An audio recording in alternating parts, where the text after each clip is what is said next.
All right, and welcome to part 2 of this Disney Home Media Collection stream featuring Movie and Game Lover 98.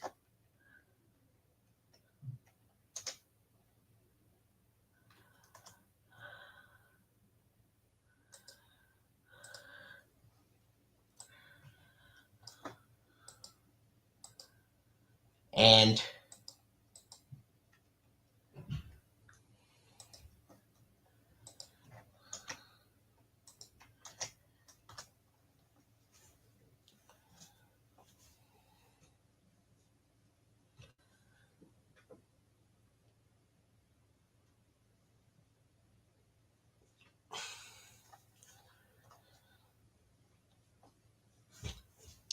we have concluded looking at the releases with the RKO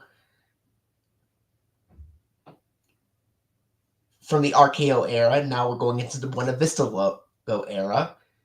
That fan short was very, very, very cool.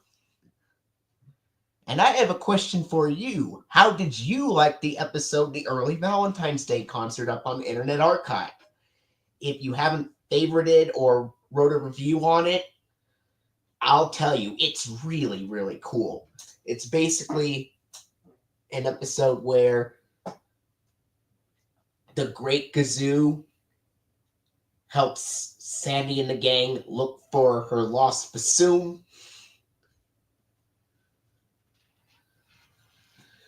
Before the concert starts.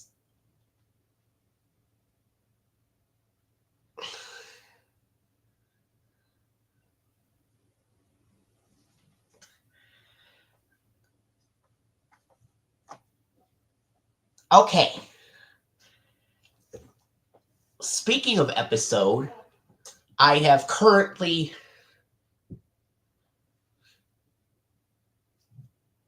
got all the dialogue set up for the season 8 finale episode, Fearless Dino, but I haven't really started work on it yet, except for the cold open and opening theme song.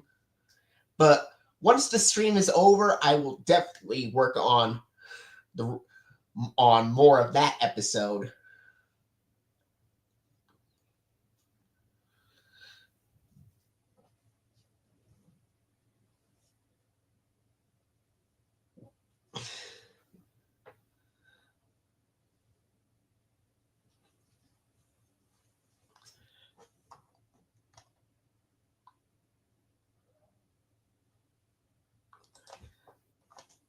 And here he is.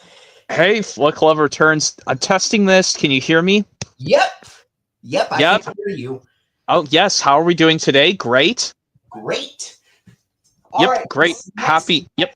This next Disney film, I know, Husky Dog 88, you're going to really like the first film that I'll show off in this collection, because it is a film that is centered around dogs in this film. Yep, and it's from 1955. Yeah, that is right.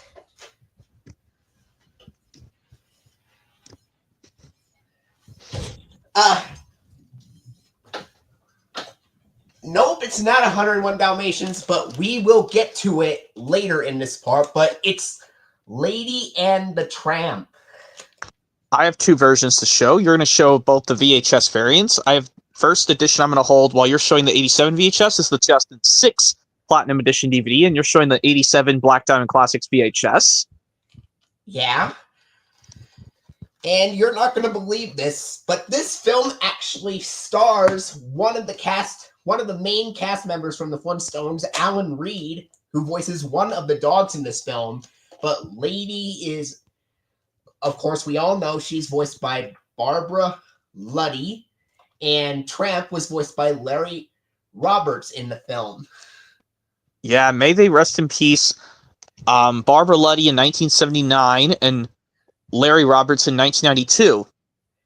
Yes, and Alan Reed in 1977. Yes, yep. He was one of the dogs in Lady and the Tramp.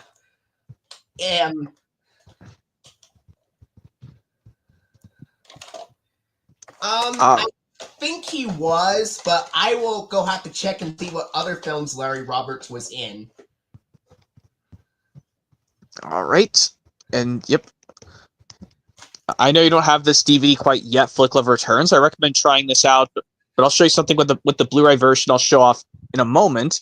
If you just want to show just one VHS variant, I show my versions of the movie. Because I usually show off the original variant of the VHS that always comes if I show off a certain film. If I have multiple variants, I only show off the original one. Okay, but for me, now I'm going to show off the other variant of Lady and the Tramp, the 2018 Signature Collection Blu-ray, which surprisingly, this came out the same day that Coco came to Blu-ray. Pixar's Coco released on Blu-ray the same time this was coming out. Yes, he does watch Clifford sometimes. He has a couple of DVDs, Doghouse Adventures and Doggy Detectives, that he showed off when he did the Lionsgate collection with me earlier in the year. Yep, and I have Clifford live action film as well. But anyway, yep, here's Lady and the Tramp, and like I said, I could show the sequel as well. I have two variants of the sequel, Scamp's Adventure. Yep. And I know, actually, yeah, the Blu-ray version I recommend, Flick, is this one, 2018 Signature Collection Blu-ray. Despite it, you can't play the Blu-ray, like I said. Get these variants. They come with DVDs. Yeah. Just have a somewhat big Blu-ray collection library, sort of, but only play the DVD. Yeah.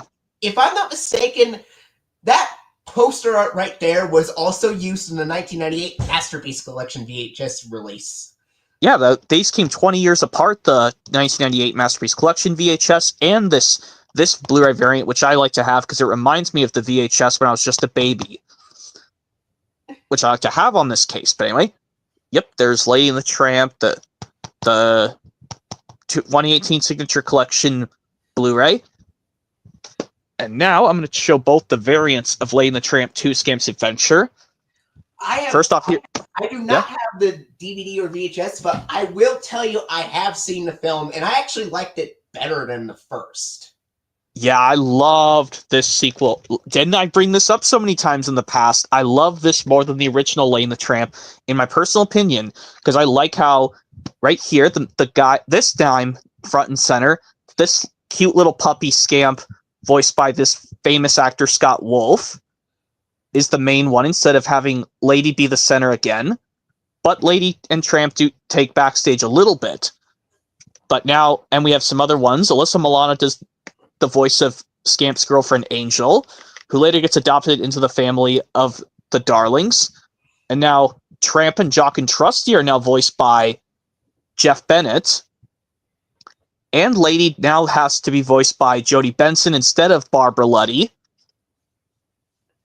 But I think I'll say this now. Jodie Benson probably remembered Barbara Luddy. I don't think so. No. Well, I think Jodie Benson was born before Barbara Luddy died.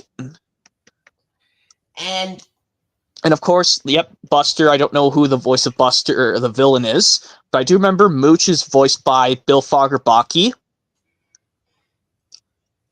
And I can't believe Disney got away with saying the B word once in this film. I am quite surprised. Husky Dog. I never knew that. Are you talking about, like, in this sequel, they used the B word once? Hold on 1 second. What the fudge? Oh. What was making that noise? Anyway.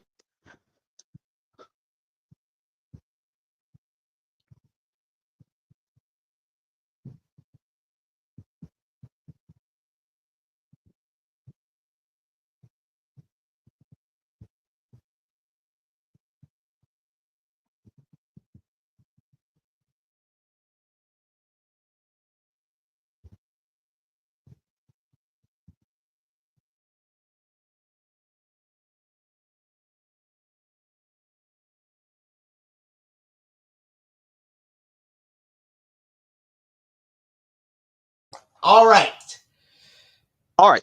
Okay. Yep, like I said, I know, yes, the human characters of the family. They're voiced by different actors. Well, The dad, Jim Deere is voiced by Nick Jameson. Well, Jim Deere, yes, he was voiced by somebody else in the first Lady and the Tramp, but he passed away. But so now Nick Jameson had to voice Jim Deere, the father, one in charge. He was Sheriff Lewis in Clifford the Big Red Dog, and as Movie&GameLover98 mentioned earlier, Mooch was voiced by Bill Fagerbach. Yeah, and believe it or not, Cap Sousey voices a character in the film as well. Jetta's voice actress from Clifford also appears in this film too. Yep, and of course, now the mommy lady, Darling, Lizzie Darling, the mommy of her son Junior. She's voiced by Barbara Goodson because Peggy Lee had already been gone by that point. But like I said, I think these new voice actors, were friends with these old voice actors before they passed away. I don't know. And of course, saved the best for last. Surprise, surprise, Andrew McDonough voiced the 2-year-old kid baby Junior in this sequel. And I loved how Junior kept acting like a spoiled brat too much in the sequel. I liked how he just acted kind of whimpering sad once because he missed Scamp so much, but in the original, too many times, and it was way too loud. But this one, I liked how Andrew McDonough made him say some toddler sentences. Particularly this scene, I told you this before, Flicka. Well, I'll bring this up with the Blu-ray.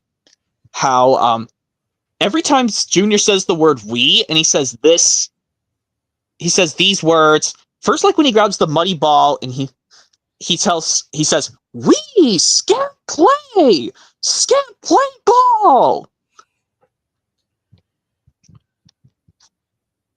And then, of course, in the picnic, when he cheers in excitement, Scamp's back, says, "We Scamp back." I don't think he has met the user you're talking about, Husky Dog 88. He's mentioning one of his YouTube subscribers, William McAuliffe. I don't know who that is, but anyway. Here's the Blu-ray version of Lady and the Tramp 2 Scamp's Adventure, which luckily I put the original 2001 DVD into this combo pack, because luckily they both play in widescreen, and I'm glad I chose the 2001 DVD, because obvious reasons I did not want to hear the stupid little Einstein's trailer get in my way. Yeah, we all know that you don't like the show. Yeah, that's why I picked the 2001 DVD of Scamp's Adventure over the 2006 one. And because you don't like it, I know I only have one DVD of Little Einsteins in the Disney collection, but I'm not going to show that either. Please don't do that. But anyway, Lady and the Tramp 2 Scamp's Adventure, that's all done. And I know a lot of people don't like Scamp's Adventure, but I like it better than the first one, in my opinion. But anyway, let's go on to Sleeping Beauty. Yep. The last Disney film from the 1950s. Yep. I know there existed a 1986 Walt Disney Classics Edition VHS release of this, but I don't have that. But I have the 97 Masterpiece Collection Edition. It's the only edition of Sleeping Beauty I own. There also exists a 2003 VHS as well. Although it could have been gotten a VHS release in 2004 instead to honor the, let's say, 45th anniversary. But no, Disney did the 2003 VHS plus a DVD release, and there's also this Blu-ray, which I have, which I like better than the recent Blu-ray release. And yes, we all know the princess's real name is Aurora. Kind of like, even though in the title of the film that came 30 years later, 1989, The Little Mermaid, but her real name is Ariel.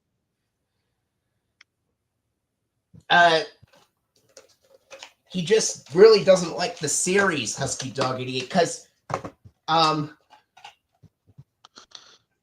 you're telling him I don't like the series of Little Einsteins or something else.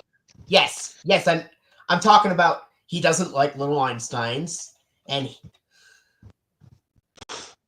he particularly doesn't like it because there are no parents to guide the kids in them, And they always tell the viewers what to do. A lot on the show, and it bugs me. Even though I would like to do a cool trick flick of returns, do all the clips from Little Einsteins, but the kids are not looking at the audience. Even though I don't think that's a good idea. But anyway, I know Sleeping Beauty. Aurora's somewhere in my top favorite princesses list. She's somewhere in my top 5 or 10. And yes. Oh yeah. Are you Husky Dog 88? Are you talking about June's voice actress Erica Huang doing the voice of Ruby in fan-made seasons of Clifford the Big Red Dog? Husky Dog 88. Is that the actress you're referring to?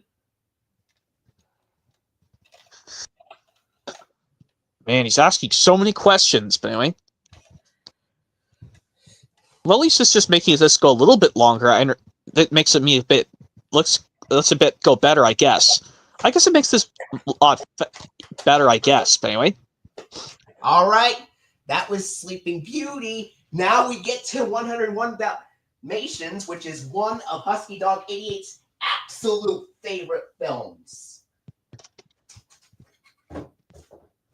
Yep. I have the 2015 Diamond Edition Blu-ray of the 1961 anime version, and we can show Patch's Lawn Adventure and the 96 live-action remake on VHS. Here's the 92 VHS, the original Walt Disney Classics edition. Yep, there's also the 99 Masterpiece Collection VHS, which I'm never getting.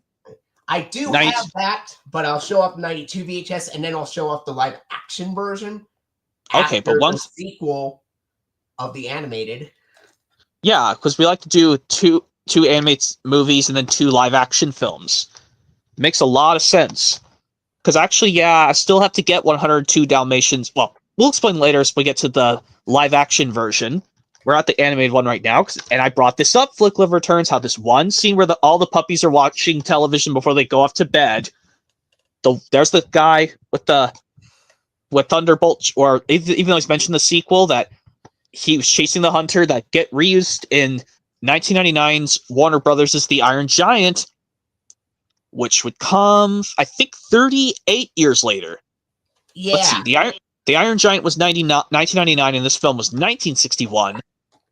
So that would come 38 years later in 1999. Yeah, and I think this was released. It was released around the time Mel Blanc got into a terrible car accident in January 1961. I don't know if he passed away after that car accident. No, just like he survived it, but he was in a coma for a few weeks. Okay, so it's not like Joe Ranft, how Joe Ranft got into a car accident, but he died in 2005, only at the age of 45. I don't know when Joe Ranft's birthday is, but anyway. Anyway, that's 101 Dalmatians, the original 1961 anime version, and I'll show both versions of Patch's London Adventure Flick Love Returns, because I have the VHS and the Blu-ray by me. Yep, here's the VHS of 101 Dalmatians 2 Patch's London Adventure. You should get this VHS, once you've watched the sequel, that is. But I gotta say, this sequel is as good as the original, where it focuses on Patch, this puppy. That's Patch right there on top of Thunderbolt's head. Because you can tell he's got the black thing around one of his eyes. I'm surprised that's how they named him Patch. But yeah, Pongo and Perdita are still voiced by, I think they were voiced by new voice actors because their original ones have already passed away. I think I'm trying to remember who Pongo was voiced by in the original 101 Dalmatians, but in this sequel he was voiced by a different actor. Perdita would probably do the same.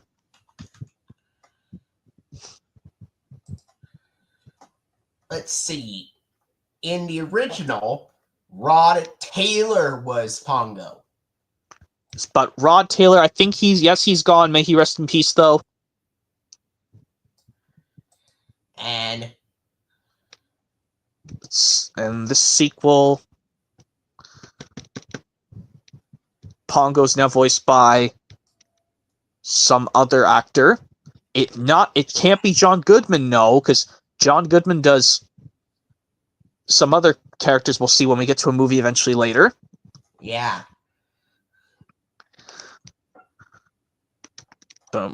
Yep, and Perdita I know is voiced by some original actress, but she passed away. Apparently in the original film, she was apparently voiced by two actresses, Kate Bauer and Lisa Daniels. I think both of them rest in peace, though, but in this sequel, Perdita's voiced by somebody else. Yep. Yeah, those two originals for Perdita, they rest in peace. In whatever years they passed away, at whatever age. Yep. Well, we don't... You have to look for yourself, but anyway.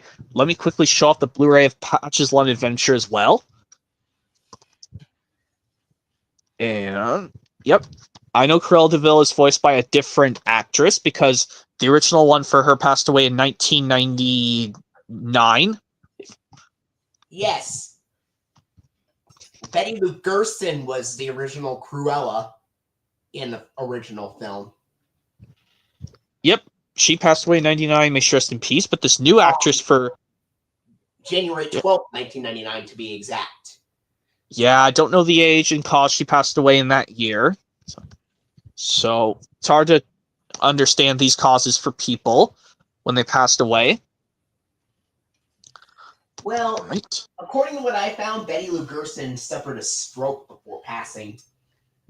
Yeah, didn't I bring that up? That stroke says that something's wrong with the body. Yeah, it's like when you can't speak properly and you go numb and... For some reason you still live, but you just can't... You have a hard time talking ever again. Yeah, we brought up that thing, but anyway, that's enough with Patch's London Adventure. Now we can show the live-action version on VHS. Even though there are some DVD versions that do exist. Yeah, this one has Glenn Close as Cruella de Vil. Playing. Yep. Yeah, I watched through this live-action remake on Disney Plus, and I gotta say it was a really sweet ending. You know how, like, you've watched this all the way through before? I've seen parts of the live-action, but between this and the live-action, I'd say the animated one is better. Okay, so you haven't watched this one all the way through, but I know you'll try Patch's London Adventure eventually. Yeah, and I also do not have 102 Dalmatians on VHS or DVD quite yet. But even though it's cool that Glenn Close came back to play the role of Cruella de Vil in another live-action 101 Dalmatians film, but they just changed it to 102 Dalmatians. Yeah. And yes, and how they watched the animated Lady and the Tramp. And I know that was because this movie takes place in London. There was a UK VHS of Lady and the Tramp, the original 1955 version, not the sequel Scamp's Adventure. Apparently, I found out that some UK VHS releases from Disney contain... Surprisingly, Disney actually released some Sesame Street VHS tapes in the UK in the late 90s. Apparently. Yeah, and there do exist some DVD versions of this and 102 Dalmatians. And I know this one actor who would play Reed Richards in 2005's Marvel's Fantastic Four flick Love Returns is in this. Well, he's in 102 Dalmatians, not this one, because they use a different person to play Roger in this live-action remake. Yeah. I'm not sure who... Anyway. Yep, that's all from that stack. Now let's go on to The Sword in the Stone. Yeah. That's the next film, and one of the 3 films that we know of that has Sebastian Cabot in there. Yep. Yep, and we do have some great characters. So this orphan named Wart, who he's voiced by a specific actor, but he's gone for Wart's voice actor. May he rest in peace, Wart's voice actor. Yeah. And Merlin's original voice actor, may he rest in peace as well. This is a 1989 Walt Disney Classics VHS version.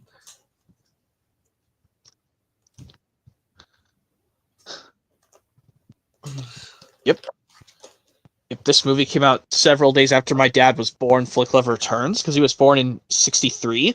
It came out around the time season 4 of the Flintstones aired. Although this came out in December of 1963, a few months after that season. But what's cool about this copy is that mine is an ink label, and it says Disney's Classics in the diamond in the label here instead of the Classics. Usually it's supposed to say just the Classics on the label, just like they do with every Black Diamond Classics VHS. Yeah. The same thing happens to some ink label copies of Jumbo and Alice in Wonderland as well. And print date is February 22nd, 1994. So this is a reprint. Very late reprint, because around the time the Black Diamond Classics lineup stopped around sometime in '94. In March of that year. Because the last one with Fox and the Hound was the last one on '94 to be put on Black Diamond Classics VHS. But anyway, the Sword and the Stone, that's all done. However, I checked, it has the original 1984 Classics Walt Disney Home Video cheesy Black Diamond logo at the beginning. I know some copies have the 1989 Sorcerer Mickey Walt Disney Classics logo, but this one doesn't. All right, now we get into another film that has Sebastian Cabot in it, and the first of 3 Disney films that has Phil Harris in it too. Yep, that being The Jungle Book, of course. Yeah.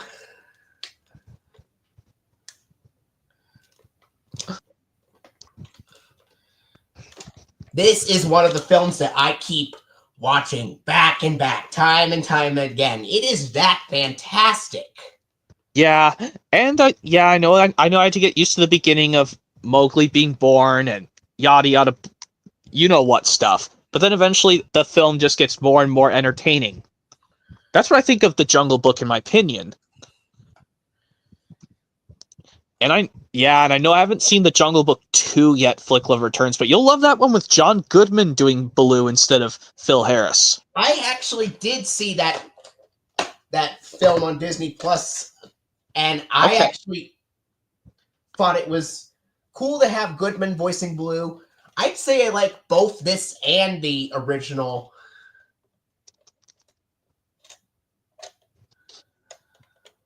And what I found different is that Mowgli actually had parents in the sequel, whereas he didn't in the original. Which I think that's another plus. I've watched the sequel, Jungle Book 2, and yeah, we're not going to show 2016 live action remake, because this anime classic is so great. I don't know why Disney made a live action version of this. Yes, about the remake, probably just pass on that. It was okay, but I liked the animated one better. Similar thing, I should need to still watch 2010 Johnny Depp version, live action version of Alice in Wonderland one of these days.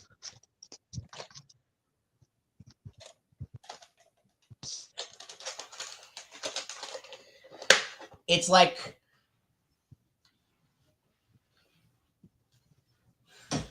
all right.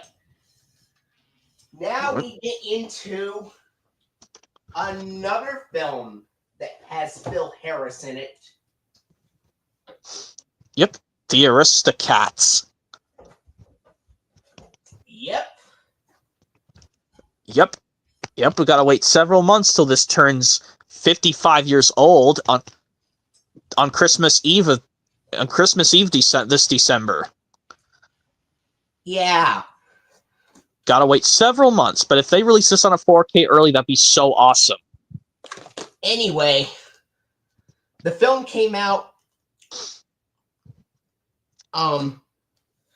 just a year after Sesame Street premiered on PBS. Yeah, 1969 was the first season of Sesame Street, but this This movie was around season 2 of Sesame Street. Yep, just season 2.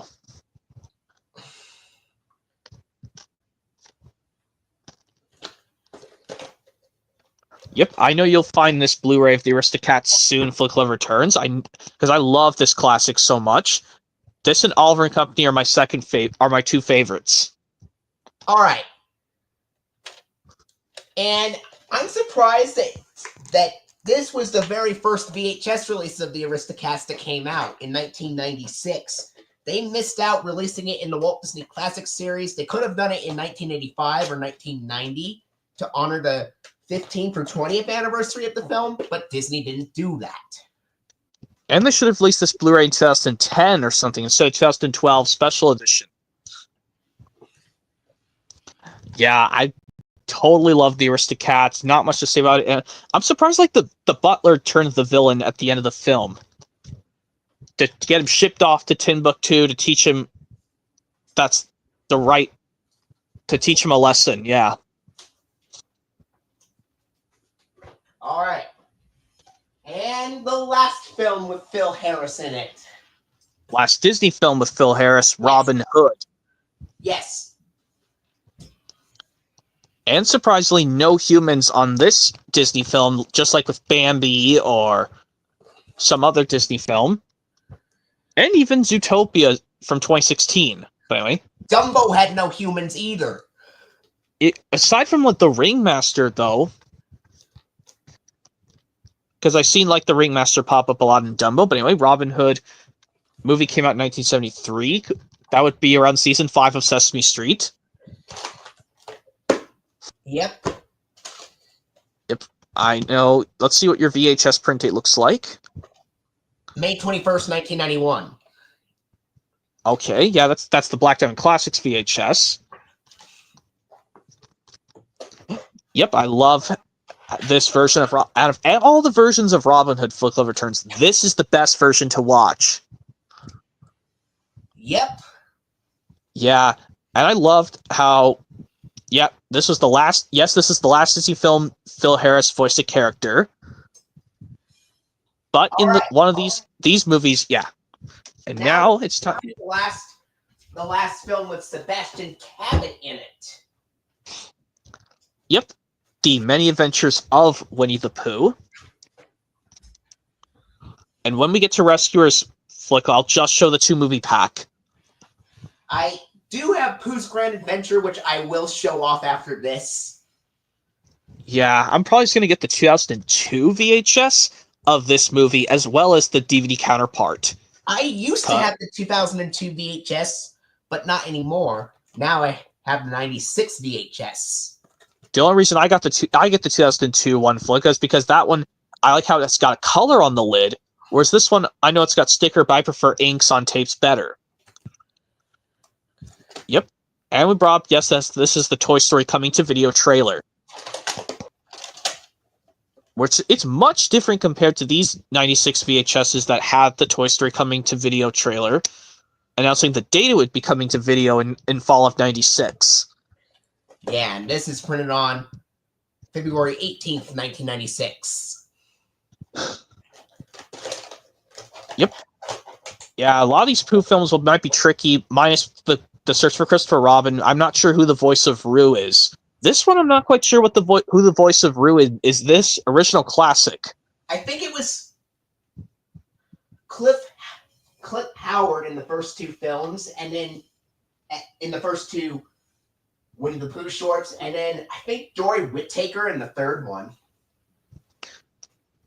Yeah, but anyway. Yeah, and of course Barbara Luddy, who did do Lady in the original Lady and the Tramp, does voice Kanga in here. Uh-huh. Yeah, this was before Barbara Luddy passed away. The movie, to be exact. And before Ralph Wright passed away as well, and Sebastian Cabot, as this was Sebastian Cabot's last film before he passed. In the summer of 1977, at the age of 59. Close to 60 years old. Anyway, let's look at, we're getting to the Pooh film I don't like as much. Pooh's Grand Adventure, The Search for Christopher Robin. Yeah, the the one thing that disappointed me the most, what's the surprise? Rue is not in this movie. But I'm glad that this is the only Pooh film that surprisingly Rue is absent, but or maybe Kanga made a small cameo in here. I don't know. Anyway, what I find quite weird about this VHS is that for some reason it has the Walt Disney Masterpiece Collection logo, even though it was never given a Masterpiece Collection release.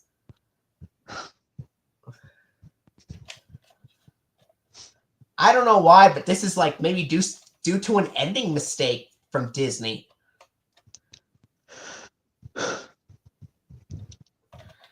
Printed on July 10th, 1997, and this came out on August 5th of 1997.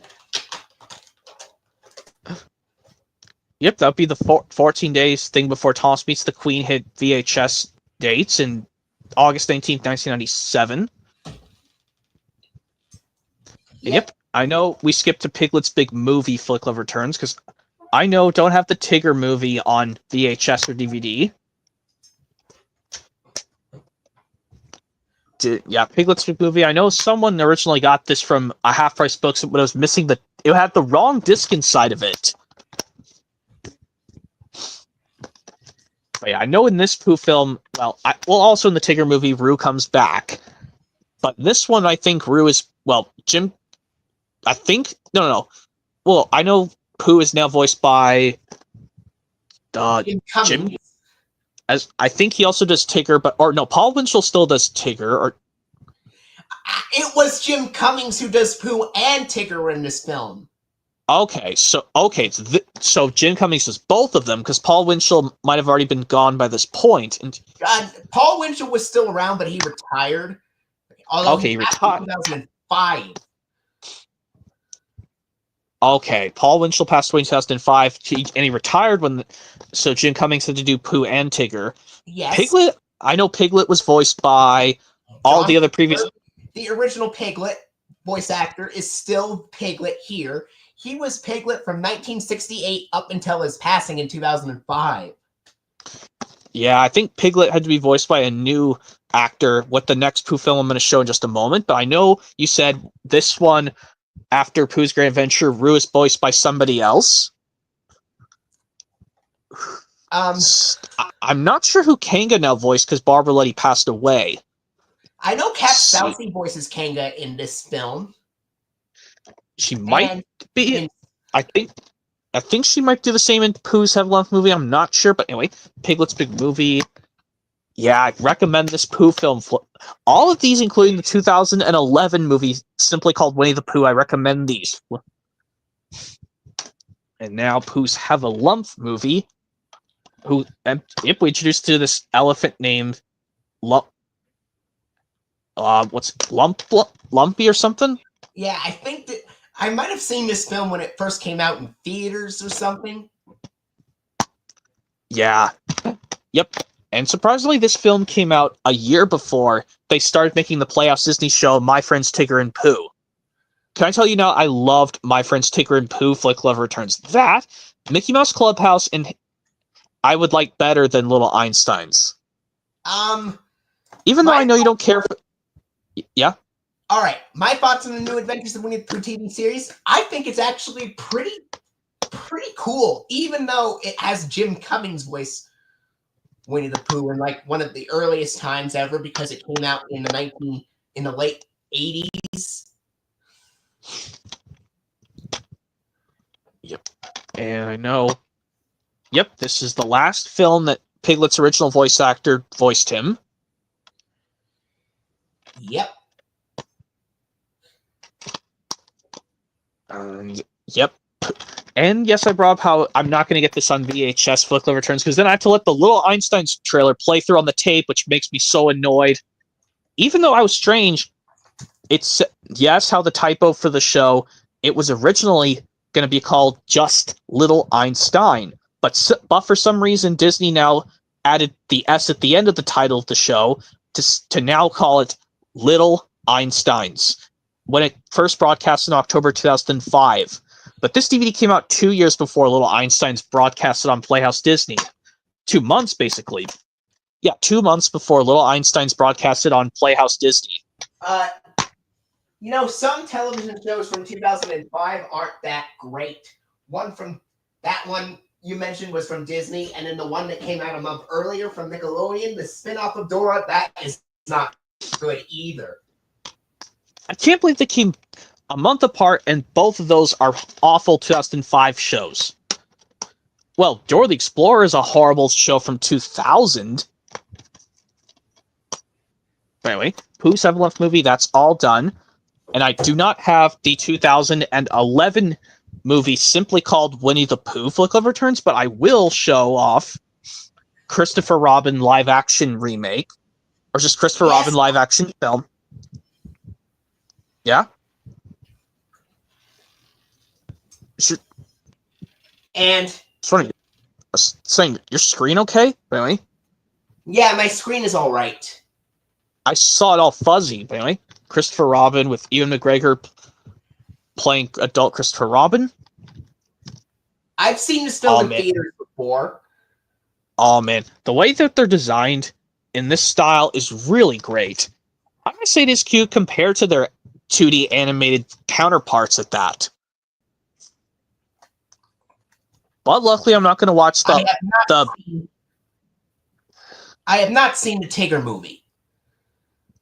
You have not seen the Tigger movie. Hopefully, watch that Flick of Returns. You'll love the Tigger movie. Hopefully, watch it one of these days. But I have seen Springtime with Roo, and Rabbit is a complete jerk in this film. I don't think any of these other films, I don't think Rabbit's a jerk throughout any of this film. I don't think Rabbit is a savage jerk in any of these portions of the movie at all. Yeah, but in Springtime with Roo, he refuses to share his Easter eggs. That is not polite, Rabbit. And yeah, I also know that yes, I know Kanga and Roo are voiced by some different actors, I think. Or maybe they're still voiced by their same actors from the animated films, but they just had to make them to puppet them in this CGI form. But oh man, you should definitely get this on Blu-ray with the DVD Flick of Returns just to, well, yeah, somewhat have it in your Blu-ray collection. Definitely recommend getting this. But luckily, do not watch, well, that R-rated Pooh film, which I'll never watch. Ooh, that is awful. No, I have no plans in showing that. Let's only, the last ever Pooh film, which is a good one, this live-action film, Christopher Robin. Yeah. And... anyways, yep, and now it's time to go on to the rest. And we move on to the Rescuers. The Rescuers. Yep, 2-movie pack released in 2012, obviously for the 35th anniversary of the original Rescuers from 1977. And I know that my VHS editions of films separately won't be necessary. Yeah, well, don't. I was wondering if you were still in the frame. I could tell you some stuff about these Rescuers movies. We'll talk about the first Rescuers from 1977, which luckily I know on this Blu-ray that I watched through a few times. They did catch that error, and they made sure to cut out the disturbing image with the naked woman on television. I think they cut it off on the Blu-ray. They edited out on the Blu-ray. I'm positively sure they do. And of course, and look at this, the stuffed bear of Penny's. That little girl Penny voiced by Michelle Stacy, not the one voiced by Miley Cyrus in 2008's Bolt, which I know we're going to get to the 3D animated Disney films after we do Walt Disney Pictures logo era and the Pixar films. But I don't know if we can do. But it only gets fuzzy when I'm far away from the screen, not when I'm close to it. When I'm trying to get off my camera to get something Flick of Returns, my screen doesn't. Well, maybe my screen does that sometimes, but as long as I keep the camera close to my face, like this, that way people can see me and the screen doesn't go all like glitchy like that. But anyway, The Rescuers, the original from 1977. And look at the way that Penny's stuffed bear, like I said, it almost looks like Pooh in a way. But except I think Penny calls her bear a different name. She doesn't call him Pooh. She says a different name for her bear. Yeah, although it does look a lot like Winnie the Pooh in that film. Yep, and Bernard and Miss Bianca are voiced by Bob Newhart, may he rest in peace, 2024, and Eva Gabor, may she rest in peace, in 1995. I did hear that Phil Harris was originally considered to voice Orville in this film. Yeah, but they didn't get a chance, so they used some other actor to do it instead. And I'm not sure, I think I'm trying to remember who was the voice for Madame Medusa, the villain in the original Rescuers. Oh man, I think she has the same design as Cruella de Vil, Madame Medusa.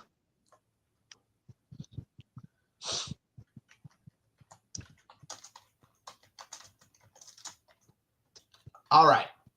I'm going to look up who does Madame Medusa. Let's see. Yeah.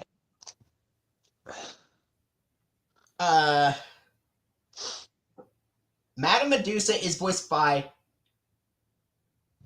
Geraldine Page. Geraldine Page. I think, may she rest in peace, though. That the actress you said for Madame Medusa, the villain, I think, though, the actor, may she rest in peace. But if she is still living, that's good. Or if not, may she rest in peace, the voice actress of the villain Madame Medusa.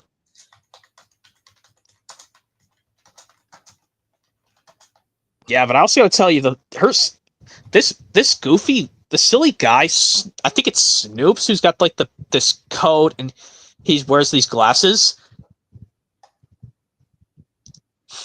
And like the 2 times Penny gets grabbed by Madame Medusa's I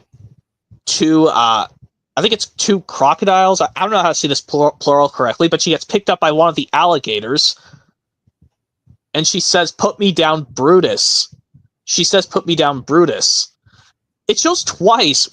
First when she gets grabbed back to Madame Medusa's abandoned ship on the lake, and another time later on in the film, after she gets the devil's eye, she says it again, "Put me down, Brutus." And I could see her, oh my god, her belly button shown on screen. Ugh. I mean, I wasn't that upset. I mean, yes, I know this is a cartoon animated film, and I don't care if I see their belly buttons being shown.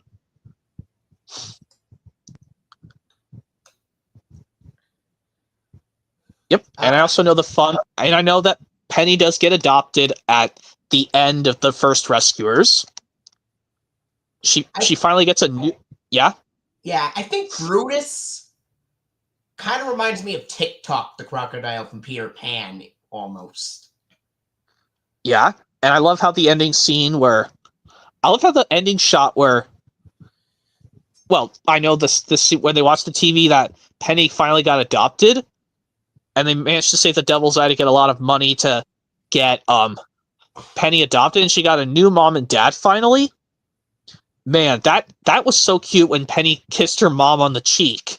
Seeing Penny, well, it wasn't a big kissy noise, but it was just her kissing her mother on the cheek with no noises coming up, which is different to when these opposite episodes of Dragon Tales Flick Love returns, when Cassie and Finn kiss in their opposite episodes of season 2 of Dragon Tales. That's where you can hear the kissy noises. But in this one, when Penny gets held in the air by her new adopted father, and she kisses her new adopted mother on the cheek, there's no noises. But when Bernard gets kissed by Miss Bianca, that's when they do the kissy noise. And of course, in the Rescuers Down Under Flick Love returns, where the villain Percival McLeach, I think he's voiced by... Well, I know Jake is voiced by Tristan Cody. But I know Orville in the Rescuers Down Under, he's voiced by John Candy.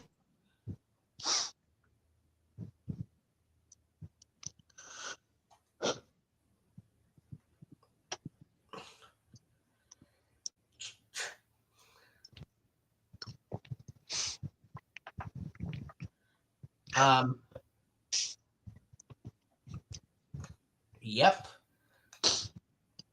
Although I think yeah. I think we also know Wayne Robson does Frank the Fearful Lizard. But yeah, the actor for Percival McLeach, the villain of Rescuers Down Under, may he rest in peace, I think. Yep. I don't know. I think the actor for Percival McLeach, I think his name was...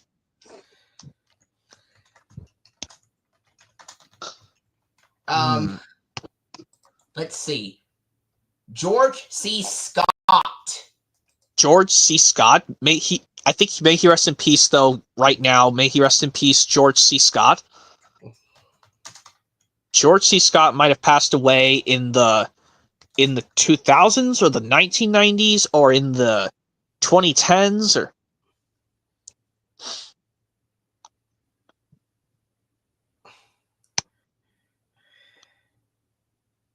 But I really would have to say yes, may he rest in peace. A couple years after the Rescuers Down Under came out, George C. Scott, probably at the age of, I want to say he was before. He passed on September 22nd, 1999. September 22nd, 1999, at 71 years old. That cause, don't know what the cause was, but I know he passed away in 71 years old in 1999. He passed from a ruptured abdominal aortic aneurysm. Aneurysm. That's a horrible thing to die from, is an aneurysm. Conk, I forgot to bring up in the iCarly thing in the Paramount stream, Flick Love Returns, that how can someone die from an aneurysm? Aneurysm's worse than a heart attack, heart failure, or stroke, or losing oxygen. Aneurysm is even as bad as a heart attack. Aneurysm, I don't know how people can pass away from that. But anyway. And I also do... I heard that aortic aneurysms can lead to aortic dissections if not taken care of. But, yeah. And I also know that, at least in the beginning of the Rescuers Down Under Flick Love Returns, you'll never believe this. At least Cody, the boy in the sequel, that he has a mother. But he doesn't have a father because maybe his dad passed away. But he has a mom because they go to Australia to save him. But it's just strange because you know how the Rescuers, the Mouse Rescue Aid Society mice thing is in somewhere in the United Nations building in New York City in the United States?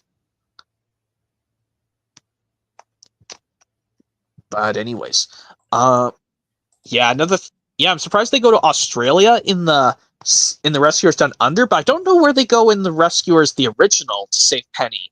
Well, I know because remember the United Nations building is in the state of New York, in New York City, in the state of New York. Wow, yeah.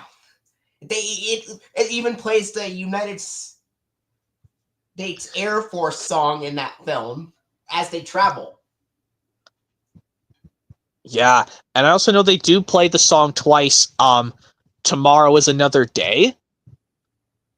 First at when they're traveling, and then at the very end it's played again. Tomorrow is Another Day. But just like I forgot to mention I forgot to mention in Laying the Tramp 2 Scamps Adventure Flick Love Returns that, well, one of the songs gets reprised, which is Welcome Home. And I know there's some other songs I forgot to mention in Laying the Tramp 2 Scamps Adventure, which are I Never Knew I Felt This Way, or Always There, or another version of Bella Nod. Bella Note, however you say that song in the original Lady and the Tramp, but it's also reprised in Scamp's Adventure. I think that's what it's called, Bella Note in the original Lady and the Tramp, but it's also reprised in Scamp's Adventure.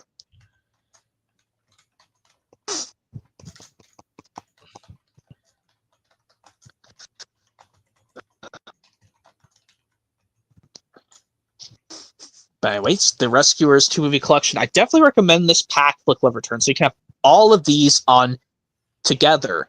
So that way you can probably just retire your VHS copies completely.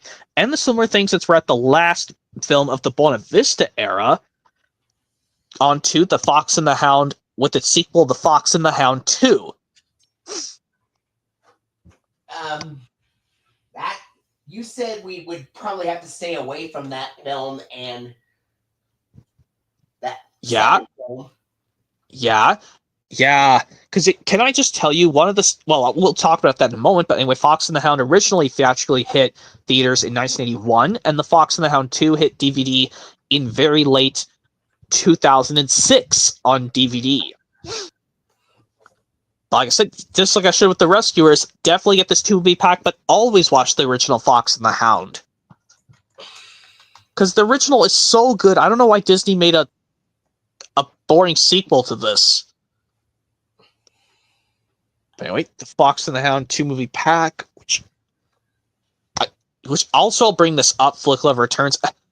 I know, like, how we brought up in one of the collection streams previously, how when we got to the Thomas Home Media Product Salty Secret on DVD, how I said I would honestly own the show Little Einsteins to tribute the original composers, like these original performers of these songs. Did I bring up these names like Johann Sebastian Bach, Georges Bizet, or Wolfgang Amadeus Mozart, Edvard Grieg? There's another famous singer called, you know how I know yes, all the rest of Little Einsteins is trash. There's one singer who does the composing of the music for the 2 episodes of season 1 of Little Einsteins, which one where Rocket gets the hiccups, Johannes Brahms. I don't know if you heard of that singer, Johannes Brahms. I think I have. And he's the music one for the episode where Rocket gets the hiccups. I don't know. Even though I still hate Little Einsteins. I don't know why the hiccups episode makes me laugh. Hungarian hiccups.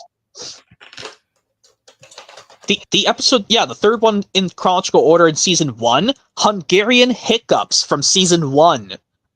All right. Print date for this VHS of The Fox and the Hound is January 25th, 1994.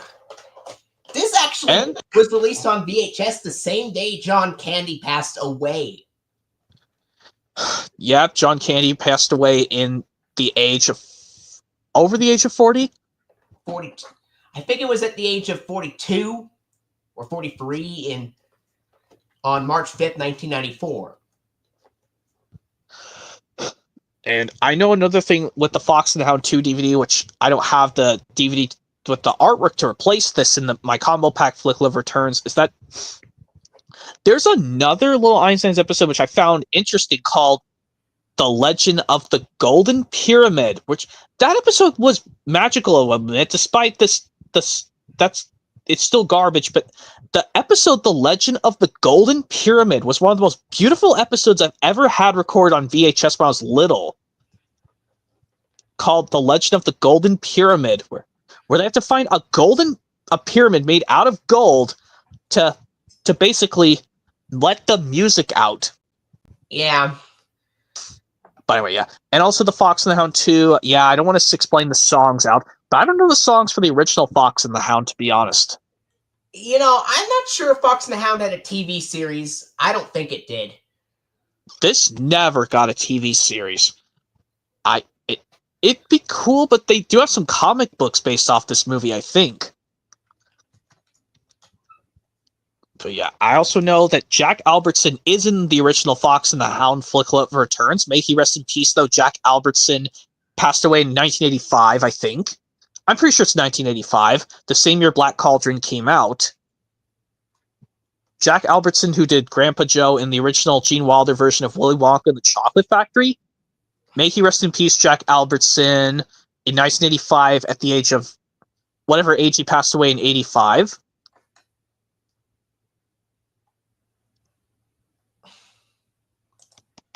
But actually, I'll say this right now. I recommend this 2-movie pack on Blu-ray and DVD Flick Love Returns. But for other people out there, if you cannot get Blu-rays, just get the plain DVD set that looks just like this. It comes with just DVDs, no Blu-rays. But if you want the Blu-ray version, go ahead and be my guest, but if you can only watch the DVDs. And yeah, I would not recommend The Fox and the Hound 2. Yeah. Luckily, even though I will not be showing the Black Cauldron until part 3. Which hopefully it'll be next week on the... Yes, next week, the 25th, we'll be doing I'll be available on April 25th and May 2nd, but May 9th will not be when I stream, because I have a musical show coming up on May 9th.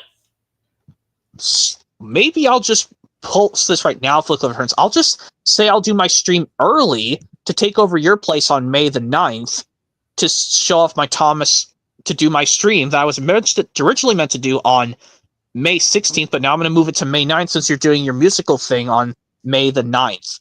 And then we could just push the Disney, what is that? Disney, or I think if you want to just do this next week, we can combine well, not next week, the week after on May 2nd, combine the Disney Pixar films with completely 3D animated Disney films. Yeah. And okay, so this is the last one from the Disney Buena Vista era, The Fox and the Hound from 1981, and showing along with Fox and the Hound 2 from 2006, but we don't want to watch The Fox and the Hound 2. But I just get this anyway because it completes my collection to make my Blu-ray collection as big as we can. But anyway, since we're finished with the collection Flick Love Returns, I will show you that I did get all the Sonic films on 4K Ultra HD back on 4K Ultra HD again, because I realized there was going to be no 3-movie pack of all 3 Sonic the Hedgehog films on Blu-ray. Here's the first Sonic the Hedgehog on 4K Ultra HD. Yeah, don't mind if it doesn't have a slipcover. I'll get another slipcover for it eventually.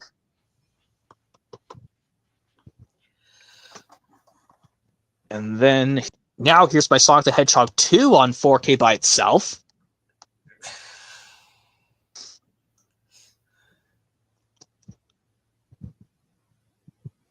Yep. And of course, here's the surprise Flick Love Returns, Sonic the Hedgehog 3 on 4K Ultra HD.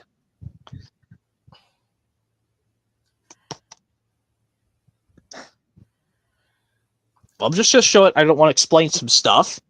I don't want to explain what's going on with these movies, not yet, but when we show off the Paramount Collection stream again, I'll show all the 3 Sonic films on 4K. Well, that's what I just want to show you. And here's another cool surprise. Tommy Boy released on 4K Ultra HD with a Blu-ray.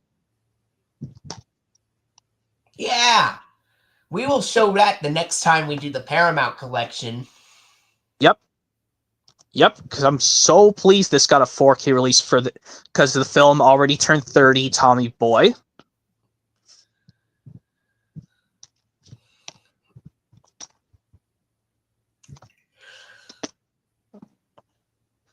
Well, anyways, now that I wanted to show off these things, Flick Love Returns, because I just upgraded those, I will say right now, that means, yes, to make it go longer, now I'll say this, we are done. Yeah! I'm glad this tend to last a little bit longer than we did in the previous part. Yeah, just because I wanted to tell you some cool news things. Well, anyways, yep, this was fun, doing off the Disney Buena Vista era section of this Disney Home Media Collection stream of part 2. I'll see you next week on part 3, where we'll go through. Hopefully this one, if you want to do this, we could combine the Walt Disney Pictures logo era as well as Pixar, but if you want to just do Walt Disney Pictures logo era alone, and we will combine it for part 3. Just like we did in the 2024 edition, we had to combine the Buena Vista era and Walt Disney Pictures logo era. We'll do This that. Just to make it a lot easier, we'll combine and then May 2nd we'll do the live action Disney films. Yeah, Husky Dog 88, that would be a great idea. But if you want to do a video of the fan, this is basically what my fan is. I turned it on. That is a cool fan. Yep. Yep, that is a cool fan, Flick Love Returns, by the way. Yep, I'm just going to say this right now. Thanks for having me on this stream tonight, Flick Love Returns. I will see you next week, part 3. Yep, Yeah. we will see if we can combine these eras now. All right, I'm just going to go and... Yep, I'll go Flick Love Returns. Thanks for having me on tonight. I'll see you next week. All right, see you next week. This it has a really cool oscillating feature as well. This is the oscillating feature.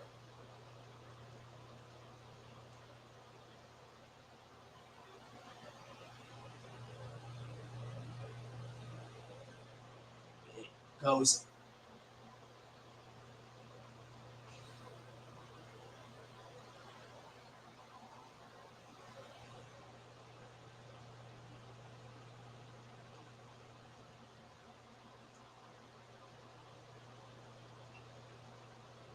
Yes, I saw the second film, and I saw the third film.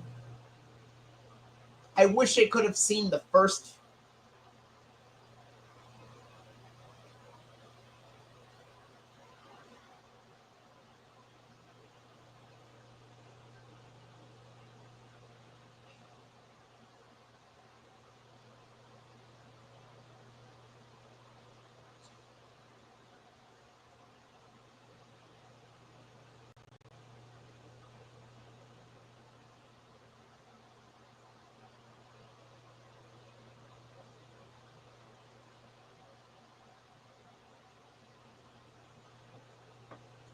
Yeah, so that's basically how this fan works.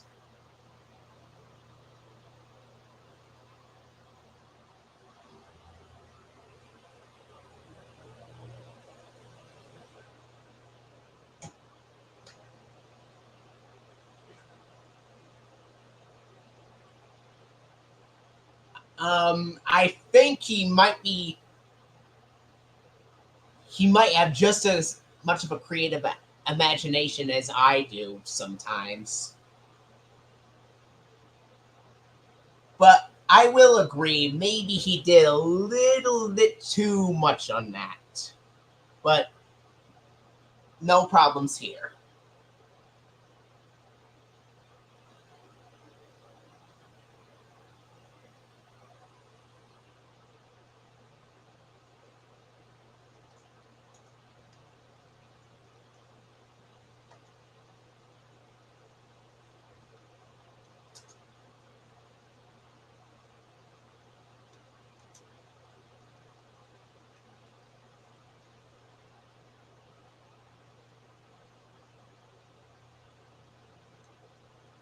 I checked out musical memory games. I chose that game in particular because I love making music and I love Clifford, so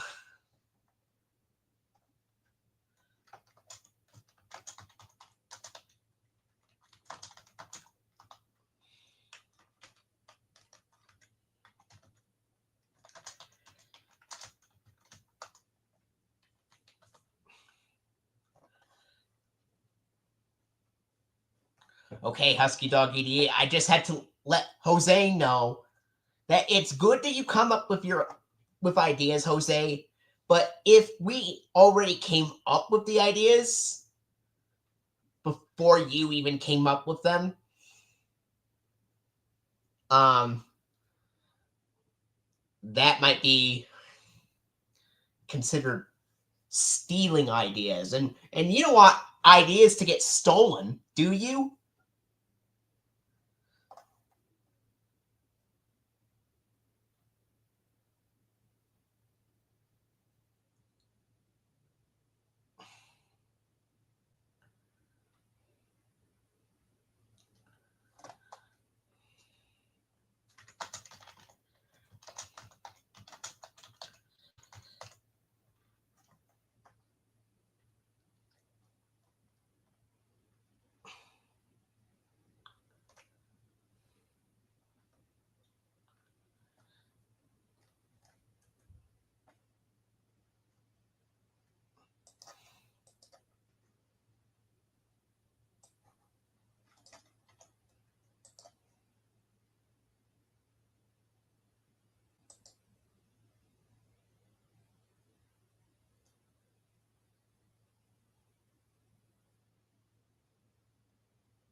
You're welcome.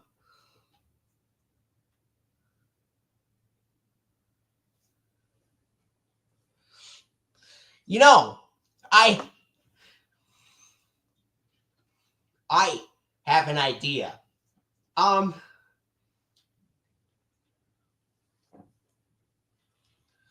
What if there was a video, Husky Dog Idiot? What if there was a video where, like, let's say Caillou annoys Arthur during his playdate with Buster?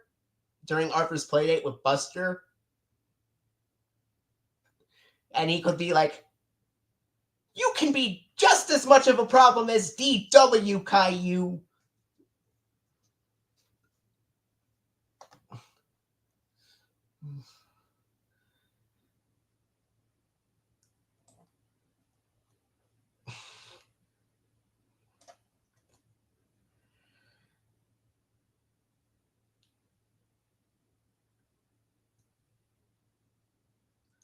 Well, we kind of already got a Buster series called Postcard from Buster. Maybe one involving Binky would work better.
Yeah.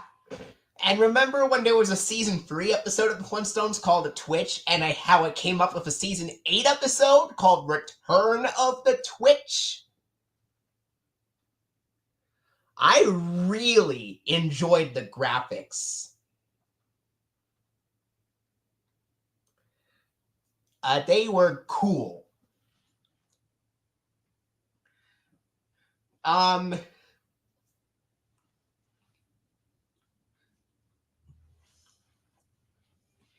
If you remember Connect Then 2023, Jeremy Barton came up with a fan-made PBS Kids series from CTW and Sinar called The Mario Show, in association with Maryland Public Television. And he imagined it would be a full hour long, just like Sesame Street. And he and I both imagined, I came up and imagined some stuff as well, that Sesame Workshop would be given permission to use Elmo's World segments on both the Mario Show and Sesame Street, since Sesame Street and Mario Show would be made by the same company.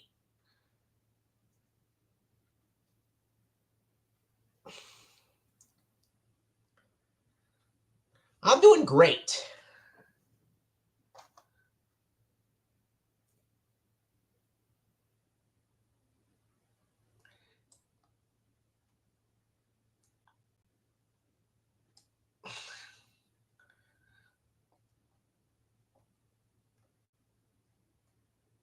And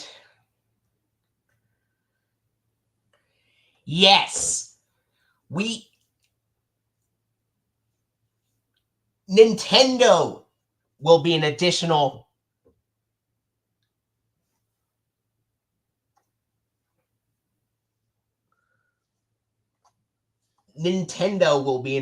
production company. Yep.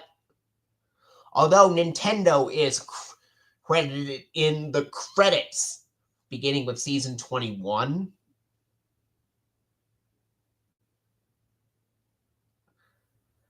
No, both of them would be filmed in New York City.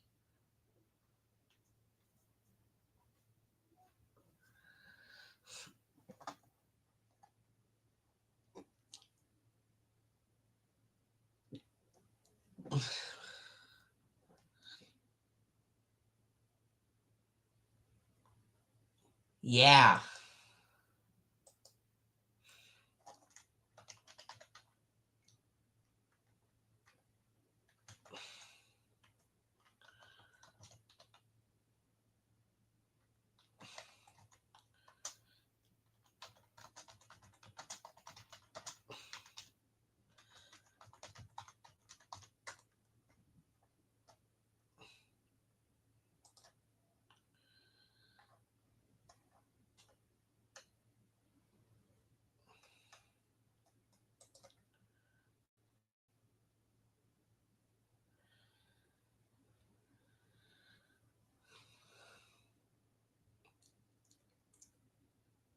And if you don't know what Maryland Public Television is, it's basically a company that made shows like Zaboomafoo, in addition to Sonar.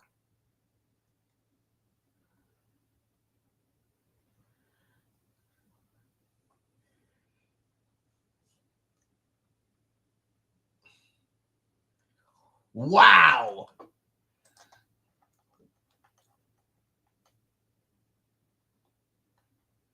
And in addition, so I have made an article called Elmo's World Episodes / PBS Kids logo combinations for the Mario show from seasons 18 to 22, but to save time, we will talk about season 21. So, episode 2106, that being season 21, episode 6, is Fred the Fish's Sleepy Day, which will contain the Elmo's World Sleep segment from the 4th season of Elmo's World, aka the 33rd season of Sesame Street, the yellow background with Yoshi in the Viewers Like You and Thank You disclaimers, and the 2002 PBS Kids Fishbowl ident fading in and out and saying pbskids.org. As Jeremy Barton imagined, that's how he imagined the Fishbowl ident fading in and fading out and saying pbskids.org, just like on Artfur. Same with the Snow Globe one.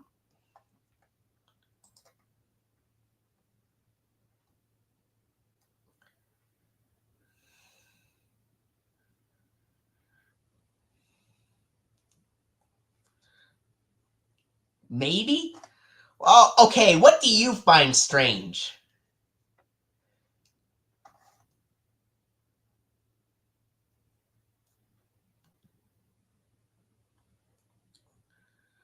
So anyway, let's say for Fred the Fish's Sleepy Day, Fred the Fish, not Fred Flintstone, but Fred the Fish, is having a very difficult time falling asleep.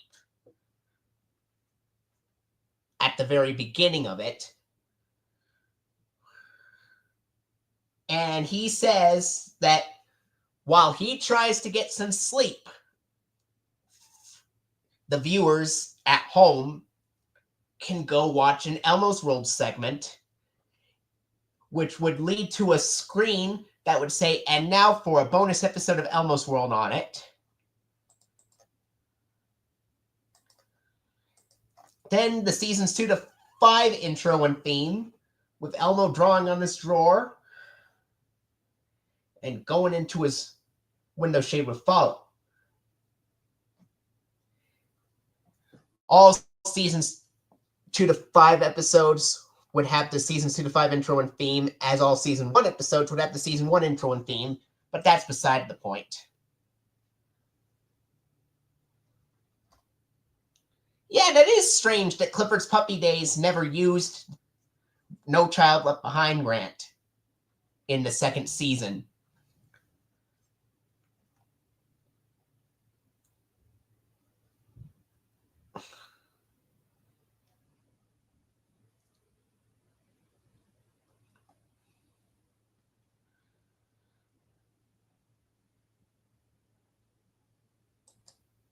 So, Fred the Fish's Sleepy Day would contain the sleep segment from Season 4 with the Seasons 2 to 5 intro and theme. The yellow background with Yoshi and 2002 PBS Kids Fishbowl ident. That will appear at the very beginning of the episode before the main plot line kicks in.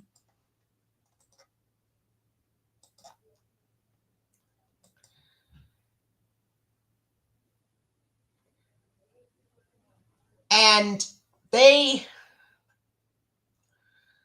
let's say Mario and the gang try to get Fred the Fish to fall asleep afterwards.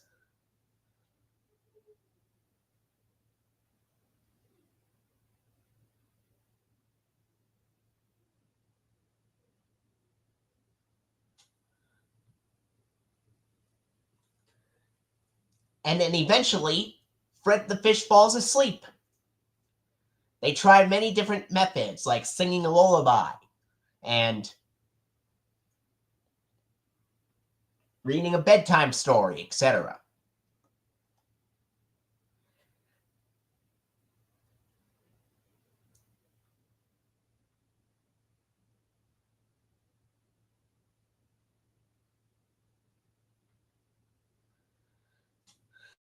Yes, that is strange for Season 2 of Clifford's Puppy Days.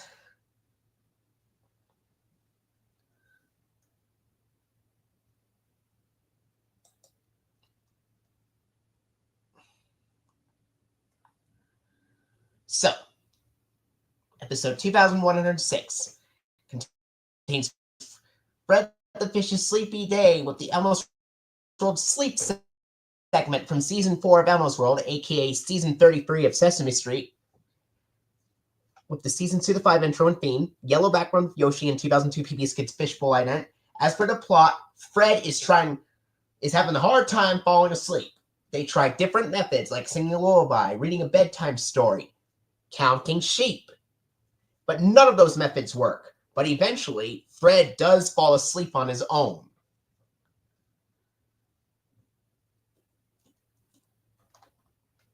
Now for episode 2110. Rosalina takes Mario to get a haircut. Even though Rosalina never appeared on Nintendo games until 2007, let's imagine that she appeared a decade earlier in 1997 from season 16 onward of the Mario show.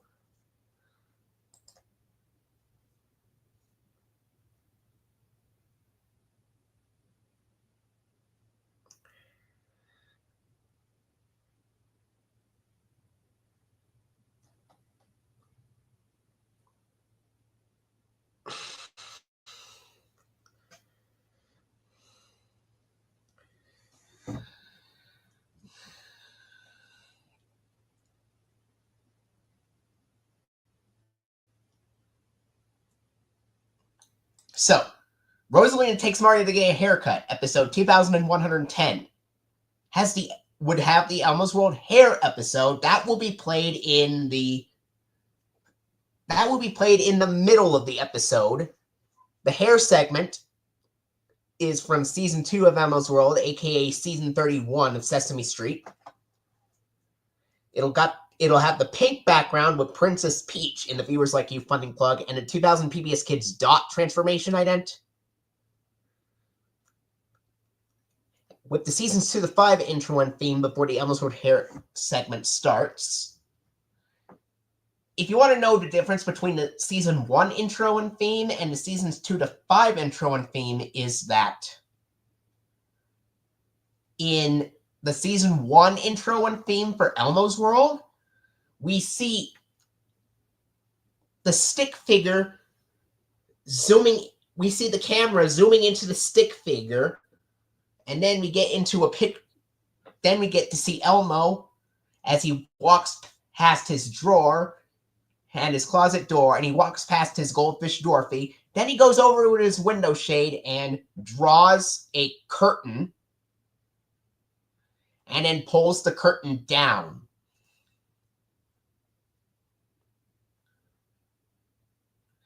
And then he draws the Elmo's World logo on the window shade. Whereas the seasons 2 to 5 intro and theme has the camera zooming into the stick figure a lot quicker. We see And then we see a scene with Elmo drawing on his drawer. The drawer starts bouncing. And then he walks past it and his goldfish Dorothy, and then walks past the door, which starts shaking Elmo and pushing him. Starts shaking and pushing Elmo. The door starts shaking and pushing Elmo.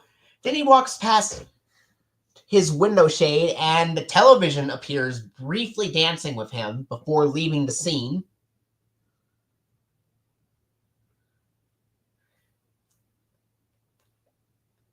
And then he goes over to his window shade and writes his name on the shade like he did in the season 1 intro.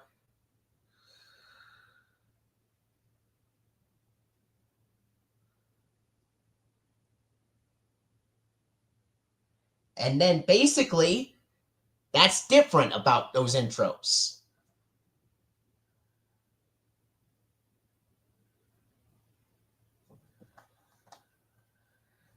Of course, I know what they look like. But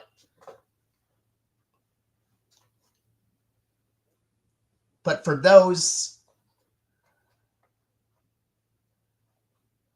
those that haven't seen the show,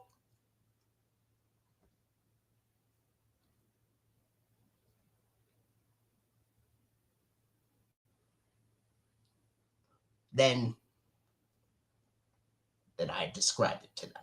Anyway, that's basically what's different about those.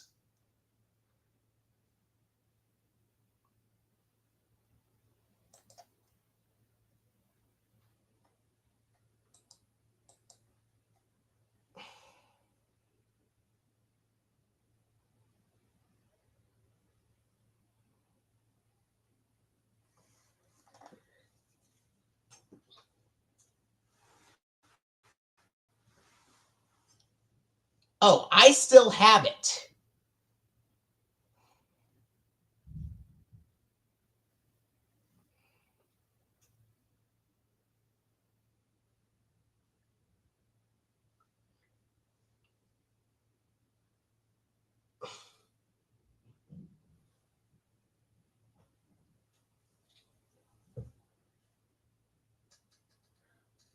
It may look like that, but it's a dinosaur scratch art thing that I got.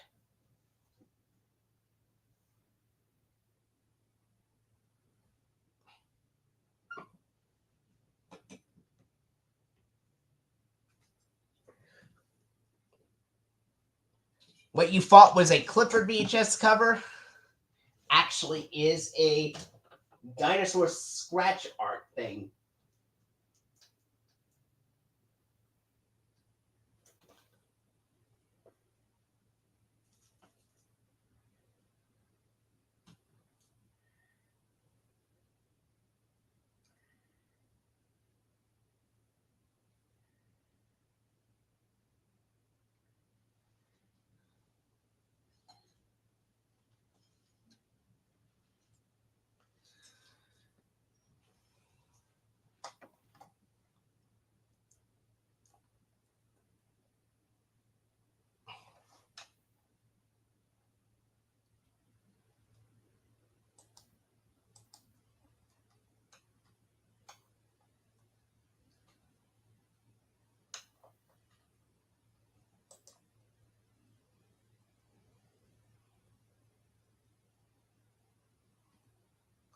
Yes. If I'm not mistaken, in the first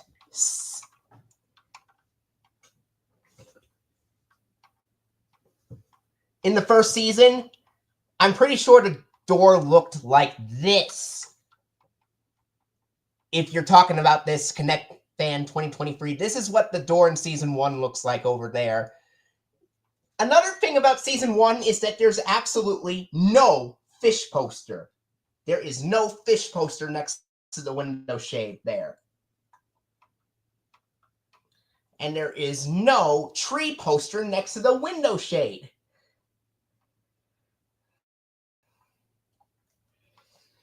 Whereas in seasons 2 and later, the door looked more colorful like this. And there was a fish poster added in later seasons. I get that season 1 may have the bland coloring and drawing, but I actually like season 1 because it is the only season where the design is completely different than that of later seasons. While it's still the same room, it's just more prototypical.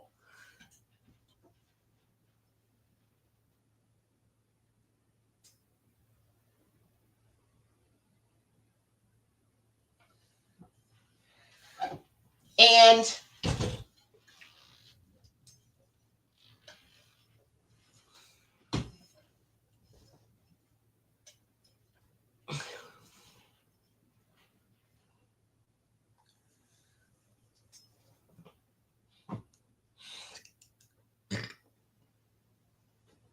I have some DVDs that have segments from the first season. I have The Adventures of Elmo and Grouch Plan Sing and Play. That has the balls segment from the first season. And then I have Dancing, Music, and Books, which contains all 3 episodes of the first season with the exact same name. And then I have Head to Toe with Elmo. That surprisingly comes back to using season 1 episodes for the first time since 2000 on Head to Toe with Elmo, even though it was released on the 14th of January 2003. But what was awkward about Head to Toe with Elmo is that despite all 3 episodes, jackets, hats, and shoes, being from the first season, the intro from that is actually the seasons 2 to 5 intro and theme with the later design that they've used here. It just doesn't make any sense to have the wrong intro play before the episodes start on Head to Toe Elmo. It's kind of inconsistent, if you know what I mean.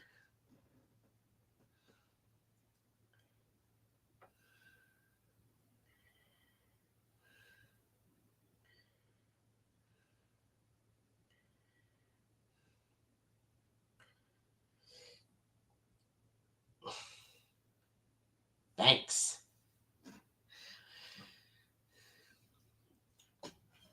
And the segments that they've aired for the first season, they were balls, shoes, hats, dancing, jackets, food, books, music, water, and transportation.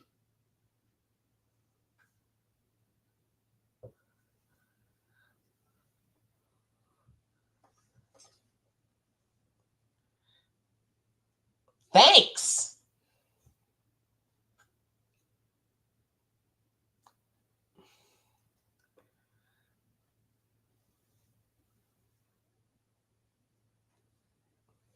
All right.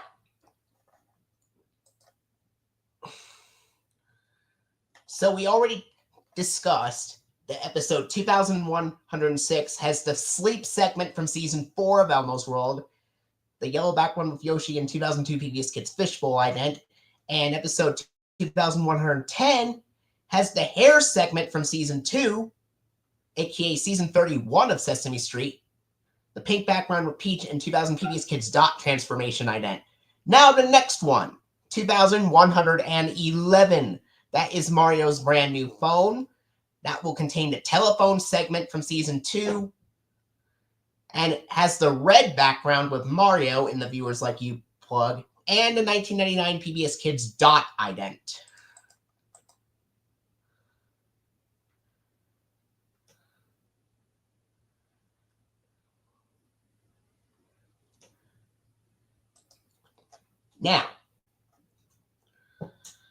Now we go to episode 2113, which is called The Magic Book, which that is the first season 21 episode of the Mario Show to contain an Elmo's World segment from the first season. That will be the books segment from season 1 of Elmo's World. The purple background with Bowser in the Viewers Like You plug, and the 2002 PBS Kids Snow Globe ident fading in and out.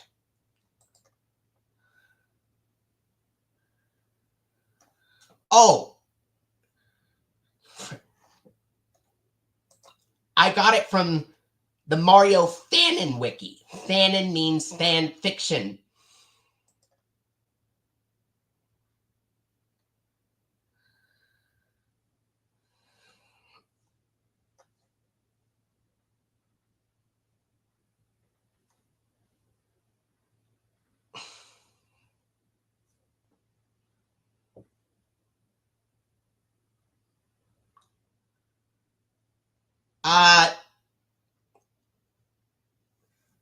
While Jeremy Barton wrote off most of the show, Jeremy Barton and I both came up with having Elmo's World segments for the show, and I was the one that wrote it.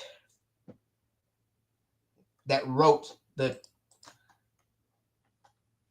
article on it. All right, episode 2116. Bad Monkey Magic. That would contain the Bananas segment of Elmo's World from season 2.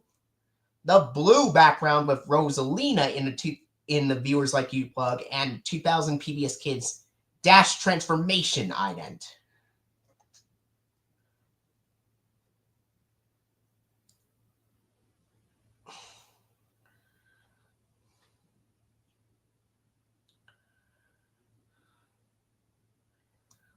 That would have been really cool. I could imagine that being from the first season.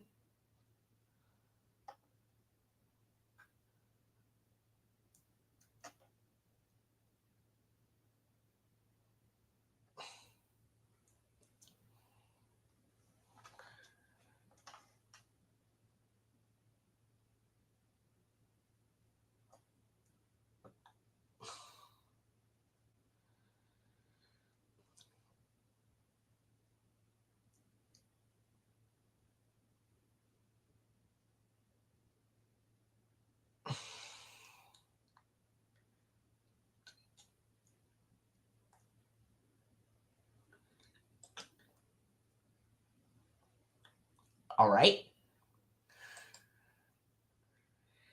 Maybe in the science episode, Elmo could interview Bill Nye.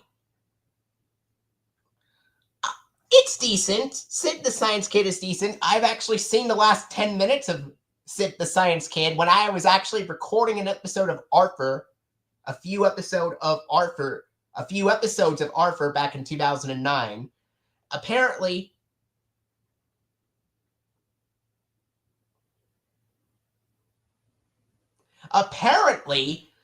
while I was recording Arthur, the last 10 minutes of Sid the Science Kid was also recorded intact, apparently.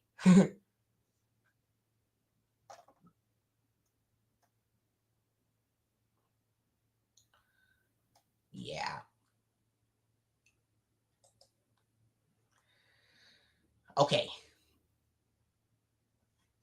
Now for episode 2118, which is Elmo's Mario Land Sing-Along Party.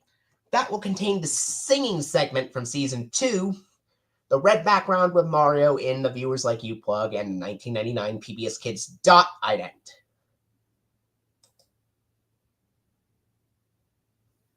Okay. Yeah. But it would have been cool if Sid actually talked to Bill Nye in one episode.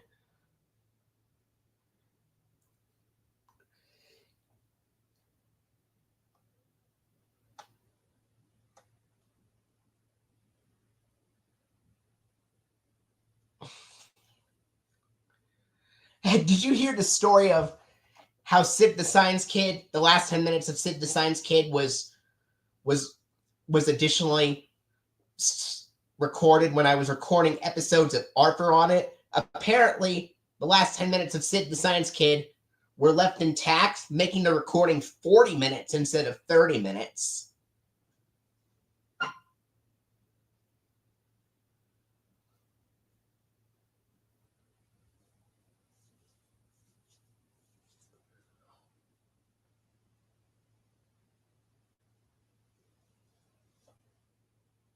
Well,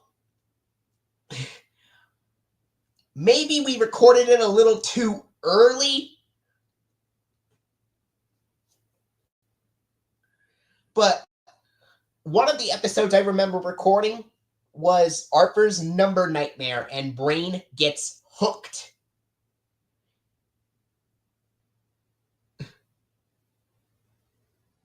In my opinion, I think Brain Gets Hooked would have been better if we had Buster get hooked on Junior Island instead of Brain, because considering Buster is obsessed with TV. Do you think that would have worked better if it was called Buster Gets Hooked? Because Brain getting hooked on TV, that might be a little out of character for Brain, considering he is more of the smart kid who pretty much knows everything.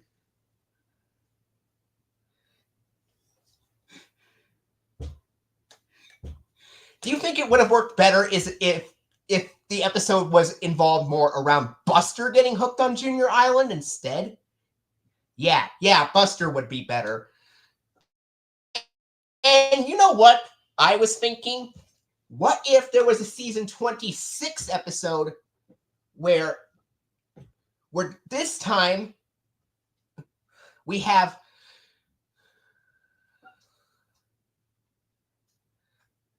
yes, we did kind of see that in the Chronicles of Buster. All right, now to move on. Episode 2123, Sleepover at Elmo's World.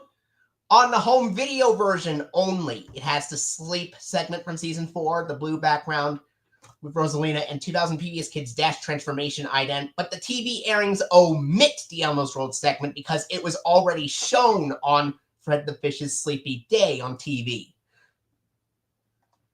A movie that parodied Narnia, that's cool. You know what I was thinking?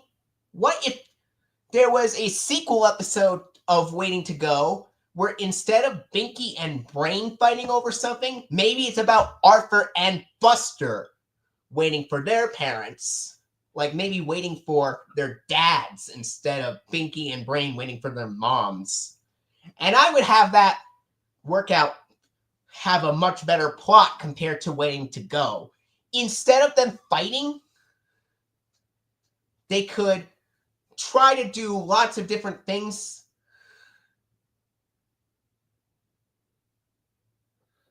to do while they wait for their dad. Fan-made season 26.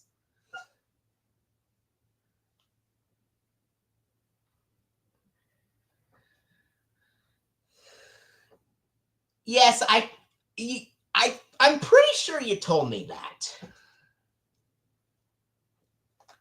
All right. Episode 2128, Bowling Day on Sesame Street. That would contain the Balls segment from season 1, the purple background with Bowser, and 2002 PBS Kids Snow Globe ident, which fades in and out. Same thing with episode 2113.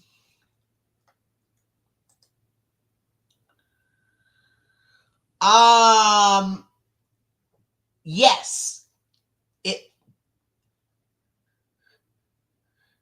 It was Binky versus Binky and Operation DW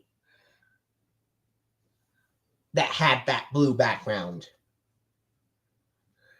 Obviously, a season 11 episode I saw with that background was Phony Fern and Brain Shocking Secret. It was Jeremy Barton's idea.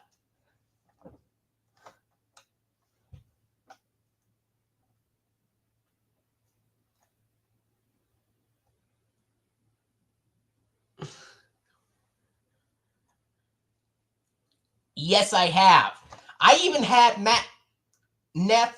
I even requested one from Matt Neff doing like one called FU Max, aka Max from Dragon Tales, where he would react to the episode The Dragon Trash no-hitter. I know it's one of the worst episodes of Dragon Tales.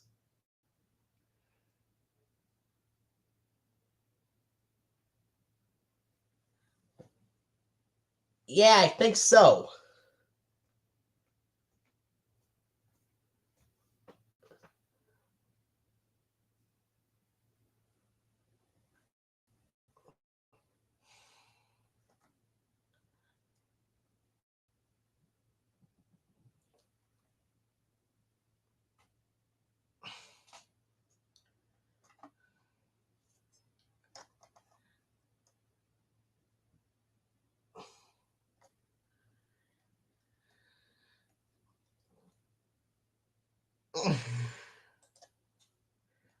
Episode 2130, Bowser breaks Mario's bicycle.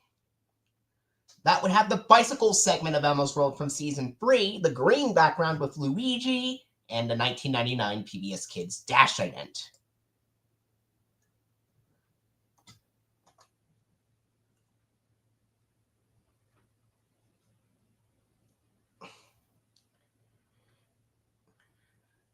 Yes. That's cool.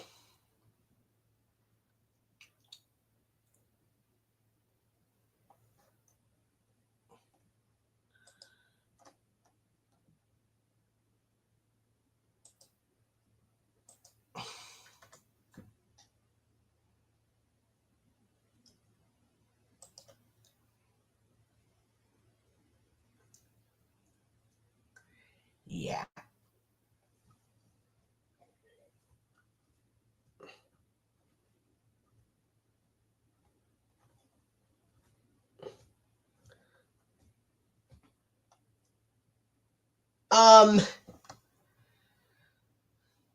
Yeah.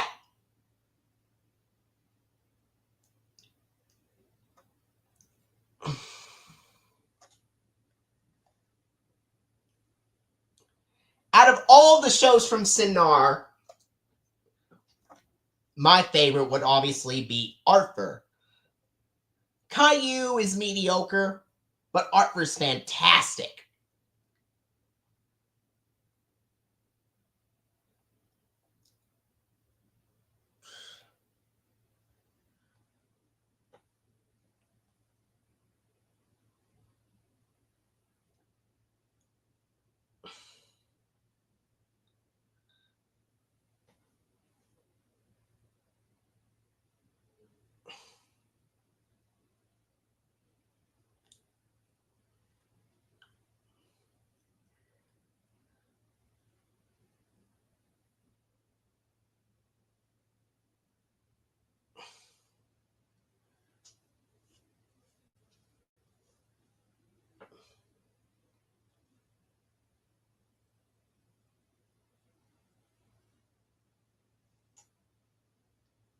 Anyway,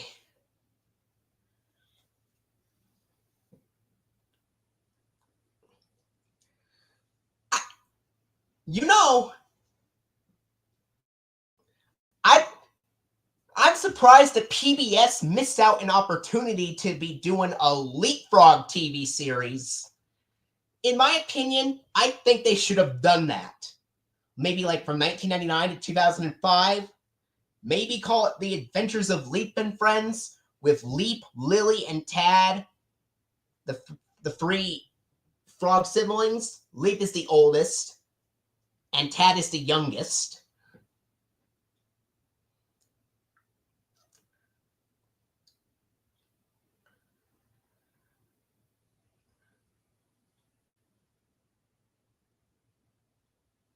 Yes, she will be the narrator, especially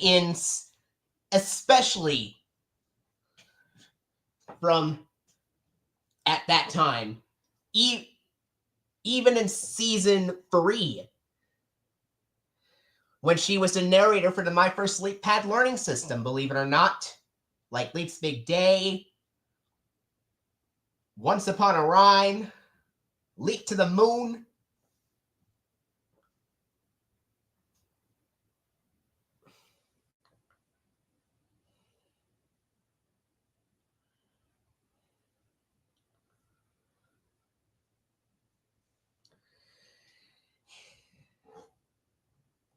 And obviously, I know Porchlight Entertainment made the Leapfrog video series, but I'm actually going to have Children's Television Workshop pair up with Porchlight Entertainment for that Leapfrog series. With the first season under the CTW name, and then the rest of the seasons being made after Sesame Workshop.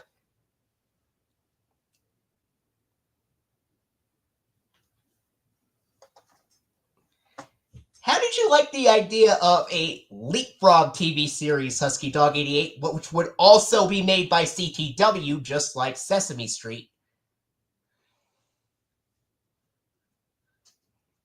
I've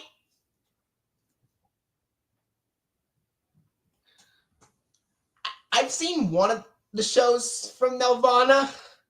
It was a show that aired on Nickelodeon, I think. It was Miss Spider's Sunny Patch Friends.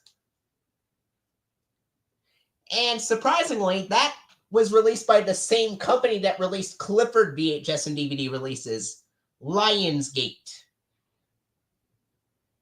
instead of Paramount, apparently.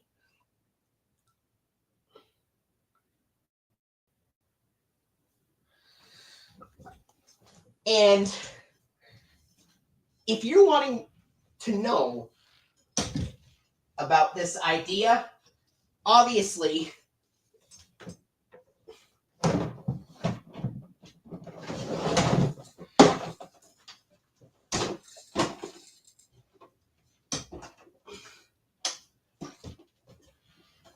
no, but I will watch them.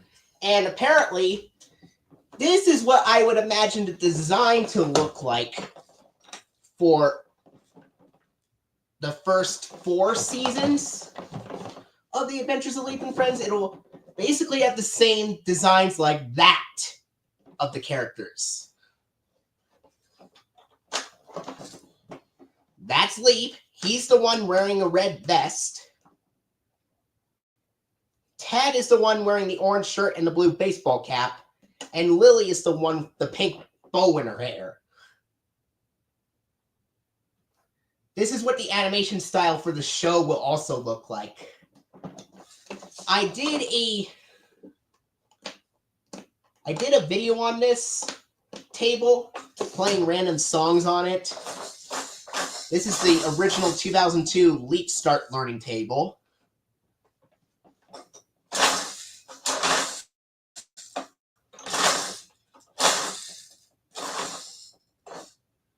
I know if you roll this roller or spin the banjo, it would play different nursery rhymes on there. It's going to need new batteries, apparently.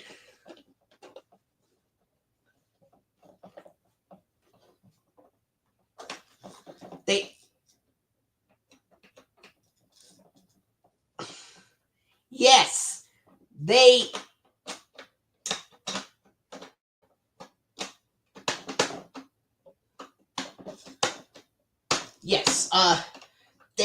reissued this table in 2005, and they renamed it the Learn and Groove Musical Table, which looked significantly different than the 2002 model, but the audio was basically the same. I do know that sometimes certain models of the toys would alter the pitch of them.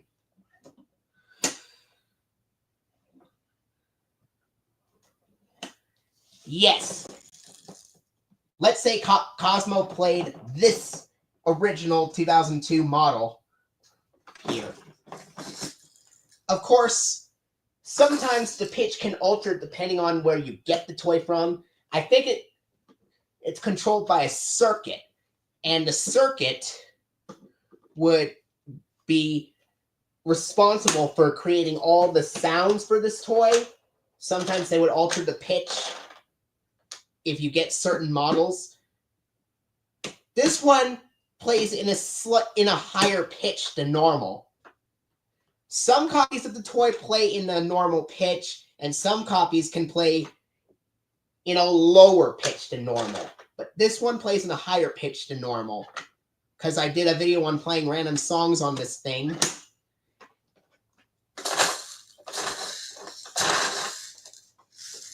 And the 2005 version of the model looked different than the original one in that the trombone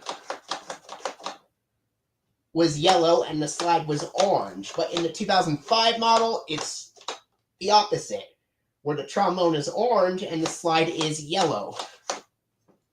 And the slide is round and circular shape in this model. There's another version of the 2002 model where the slide is more egg-shaped.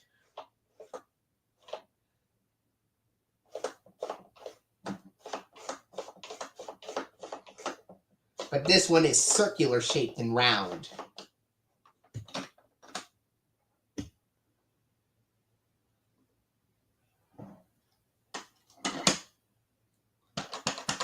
And those piano notes from those keys actually came from the same piano that they used in Clifford, apparently.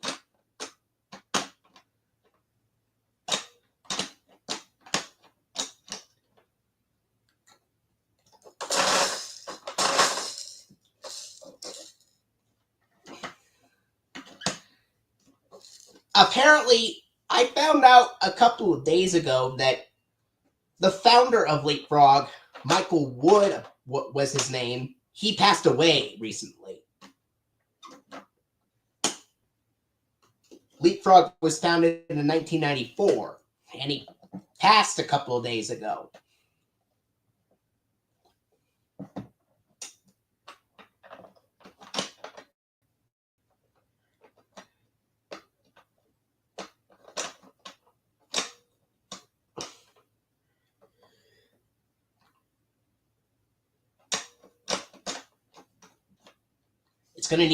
This thing is going to need new batteries. Oh, there it goes.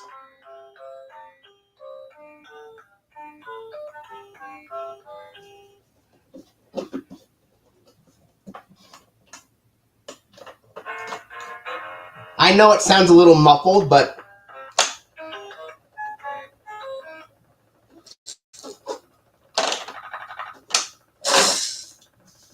all right, it's going to need new batteries.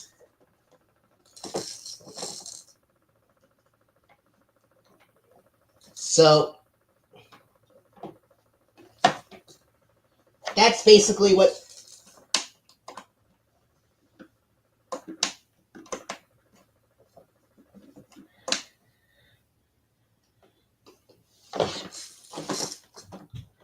I think Michael Wood founded Leapfrog because he wanted to make a series of educational toys or something.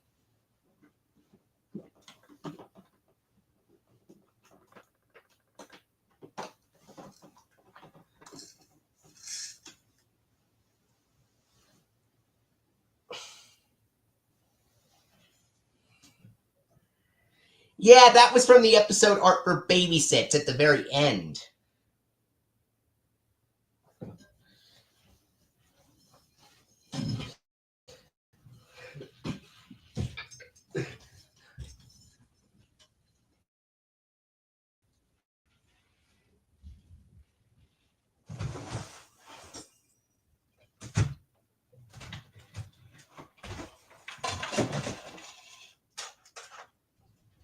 I have a couple of other toys from Leapfrog that I have.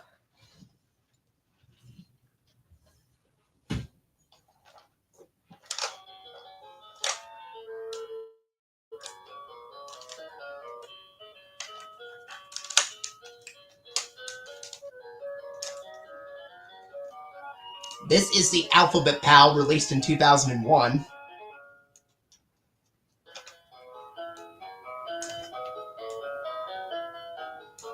It basically plays different songs when you press a different letter.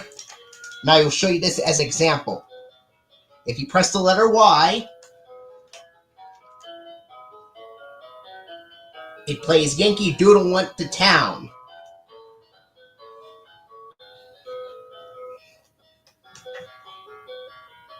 And if you press the letter I, it plays I've been working on the railroad.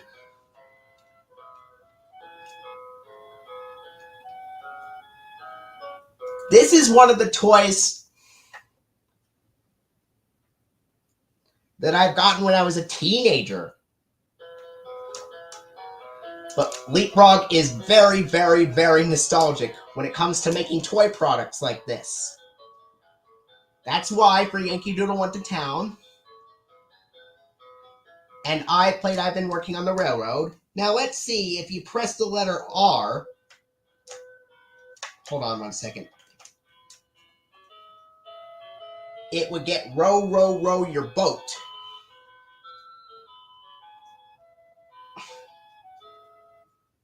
And some of the songs are just random songs that come out of complete nowhere.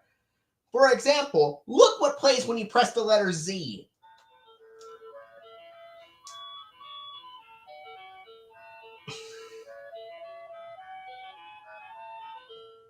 That song is called Wait for the Wagon. It does not have anything to do that starts with the letter Z. That does not make any logical sense at all. Why would Leapfrog put Wait for the Wagon if you press the letter Z? I don't know, maybe they couldn't find a song that starts with the letter Z or something?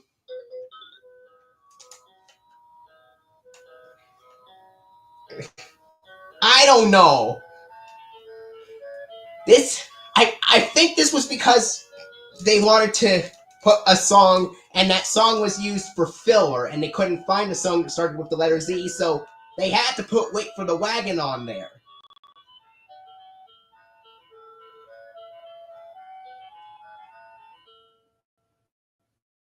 If it's one thing I wish Leapfrog could have done better, is with consistency of songs, especially those that come out of complete nowhere. At least they're consistent with some of them, like R being row, row, row your boat, Y being Yankee Doodle.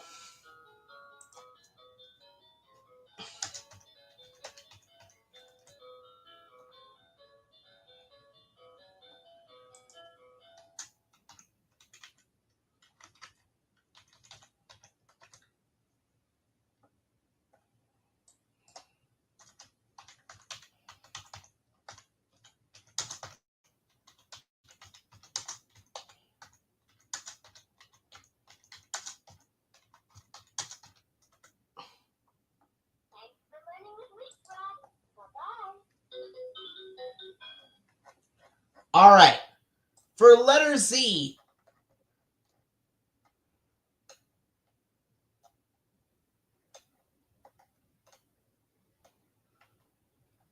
I looked. There are no nursery rhymes that start with Z. That's why they put Wait for the Wagon on there, because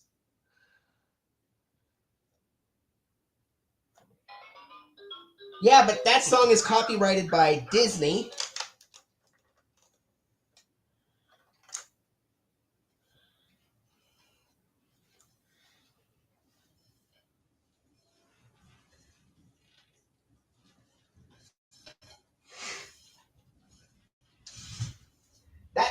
That Alphabet Pow was released a year before the Leap Start Learning Table.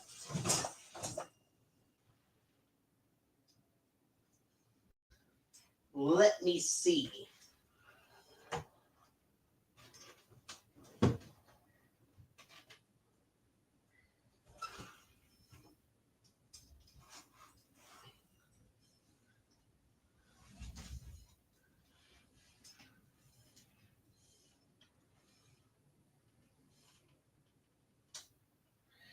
That idea I came up with already, Jose. Arthur's preschool years, that's something that I came up with, but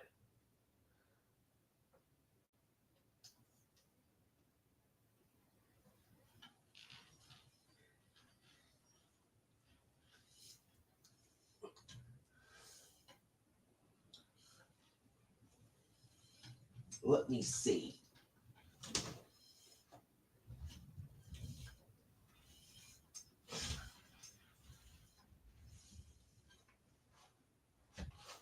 Let me see if I can find the Leaks Phonics Pond.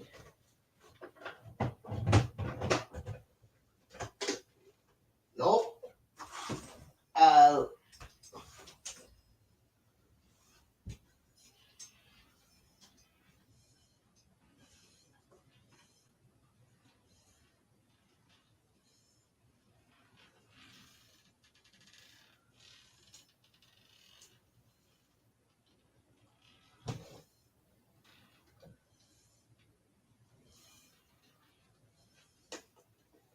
Yeah. Okay. I'd like to see that idea.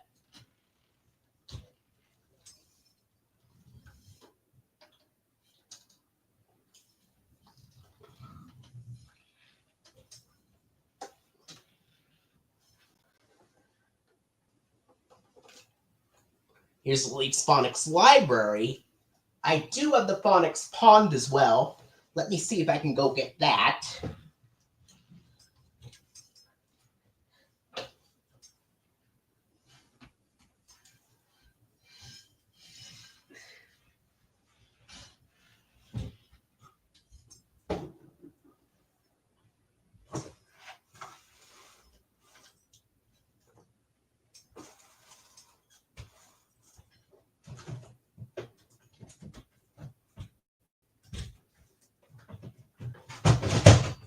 Look what I found.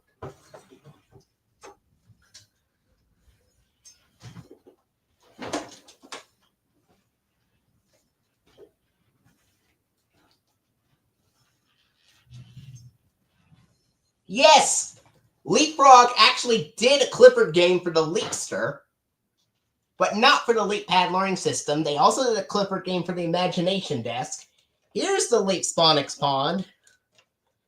This was released in 2000. That was the same year that Clifford came out.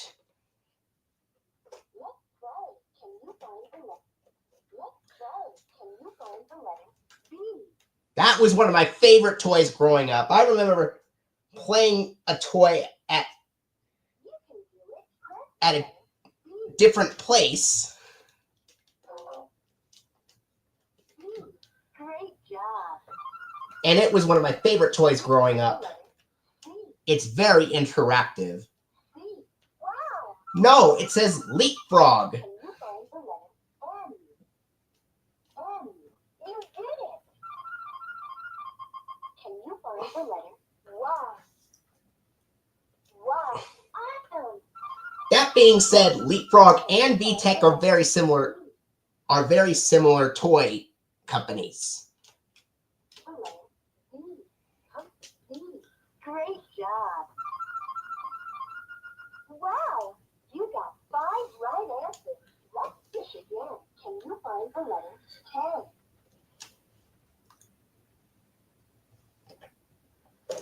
Let's play. Press the letter to play music. I thought I'd bring this up because that toy will be turning 25 years old. Try pressing a letter. Let's see. I'm going to press some letters. Like, for example, if you press a certain letter, some songs would make sense. Like for the letter A or letter C.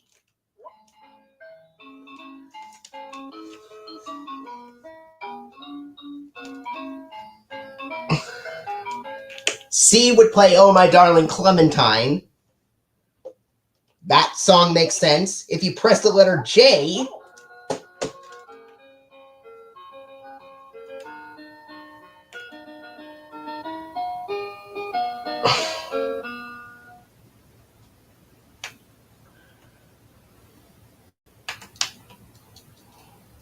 Try pressing a letter. that one isn't really made by CTW, but that was a good offer. Now for letter P,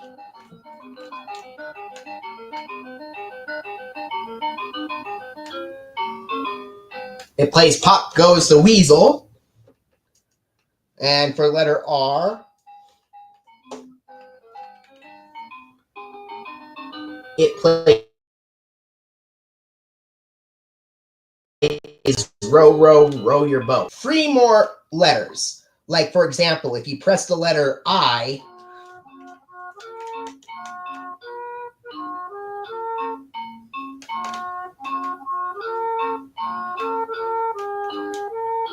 you get, I've been working on the railroad.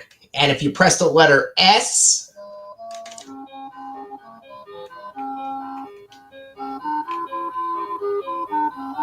she'll be coming round the mountain when she comes. And lastly, let's press letter Y and see what that plays.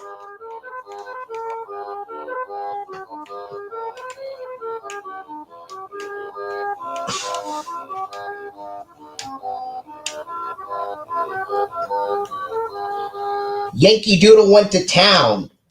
Unlike the arrangement from the Alphabet Pal, this one from the Phonics Pond, the arrangement of Yankee Doodle sounds really tuba heavy. That mixed with flute. I think that actually works better than the arrangement from the Alphabet Pal with just guitar and bass.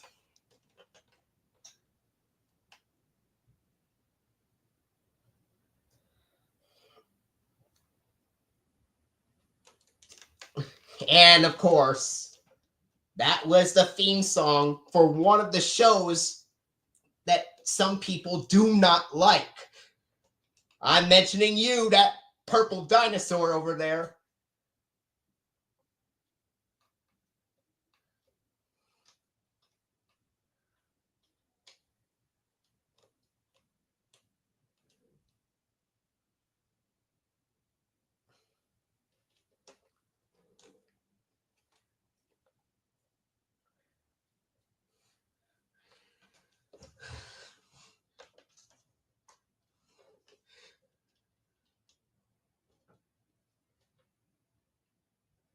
Don't worry.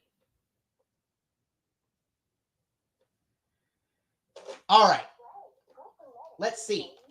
Some letters don't even make sense. If you press Z here,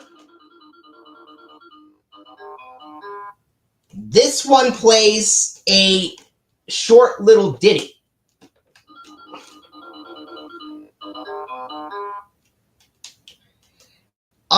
Other letters that would play short little ditties include stuff like G,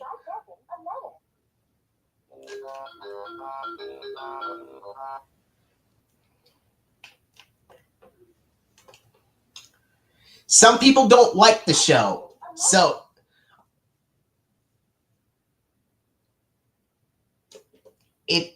but if you press 4 different letters, A, H, Q, and W, they play parts of the alphabet song, like this. A plays the first part of it, H plays the second part of it, Q plays the third part of it,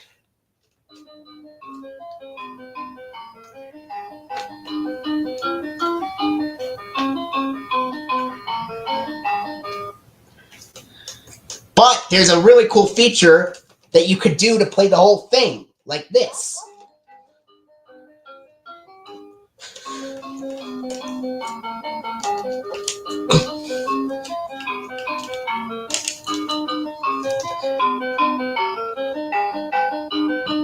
Yeah. I'm going to be honest. I am one of the people that actually did not like that dinosaur at all.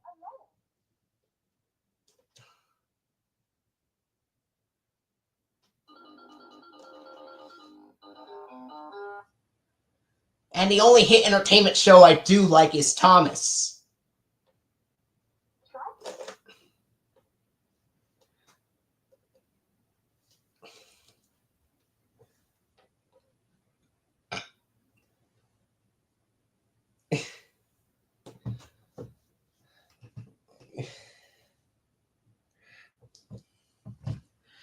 As Fred Flintstone would say, "Get out of here, Barney! Get out! Nobody likes that song of yours."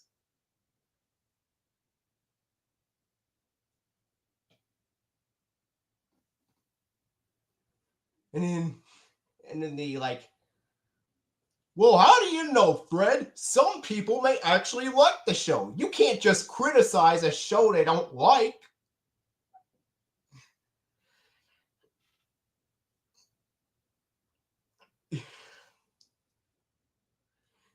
How did you like that impression at the end?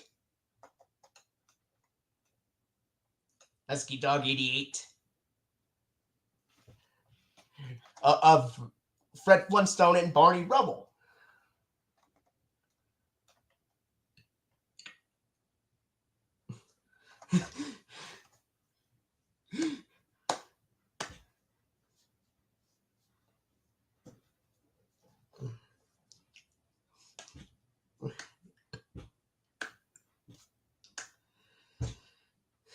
Like, if anybody mentions Barney in my presence again, I'm gonna lose my cool.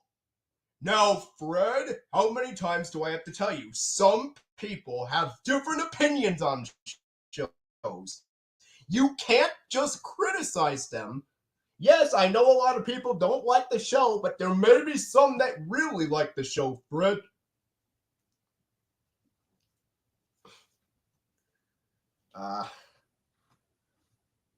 Really cool. Anyway, I'm going to end the stream pretty soon, so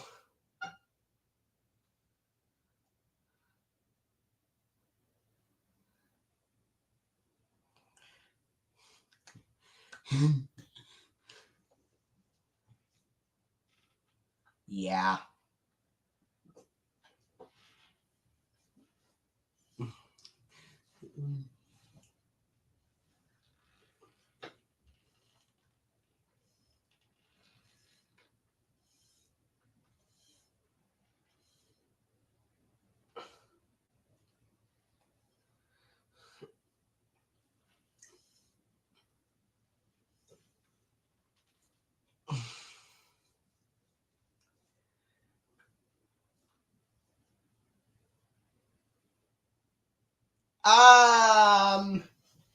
Well, in case you'd like to know,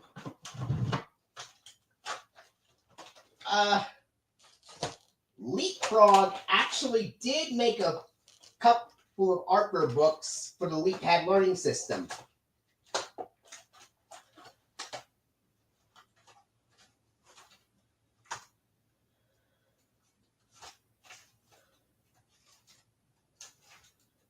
And this is one of them.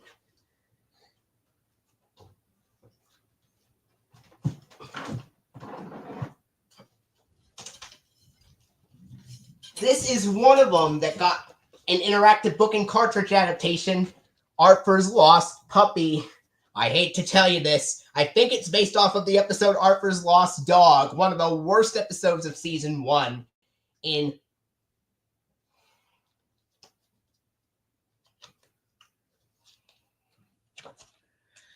and that book came out in 2001.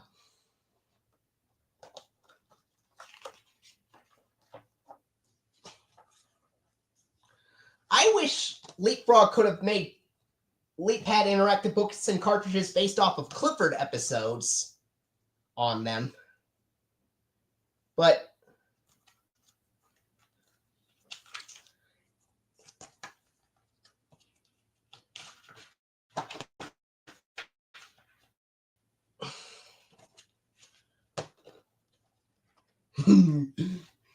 yes.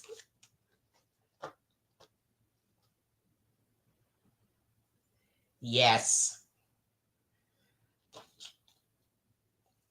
This is one of the Arthur books that Leapfrog put out.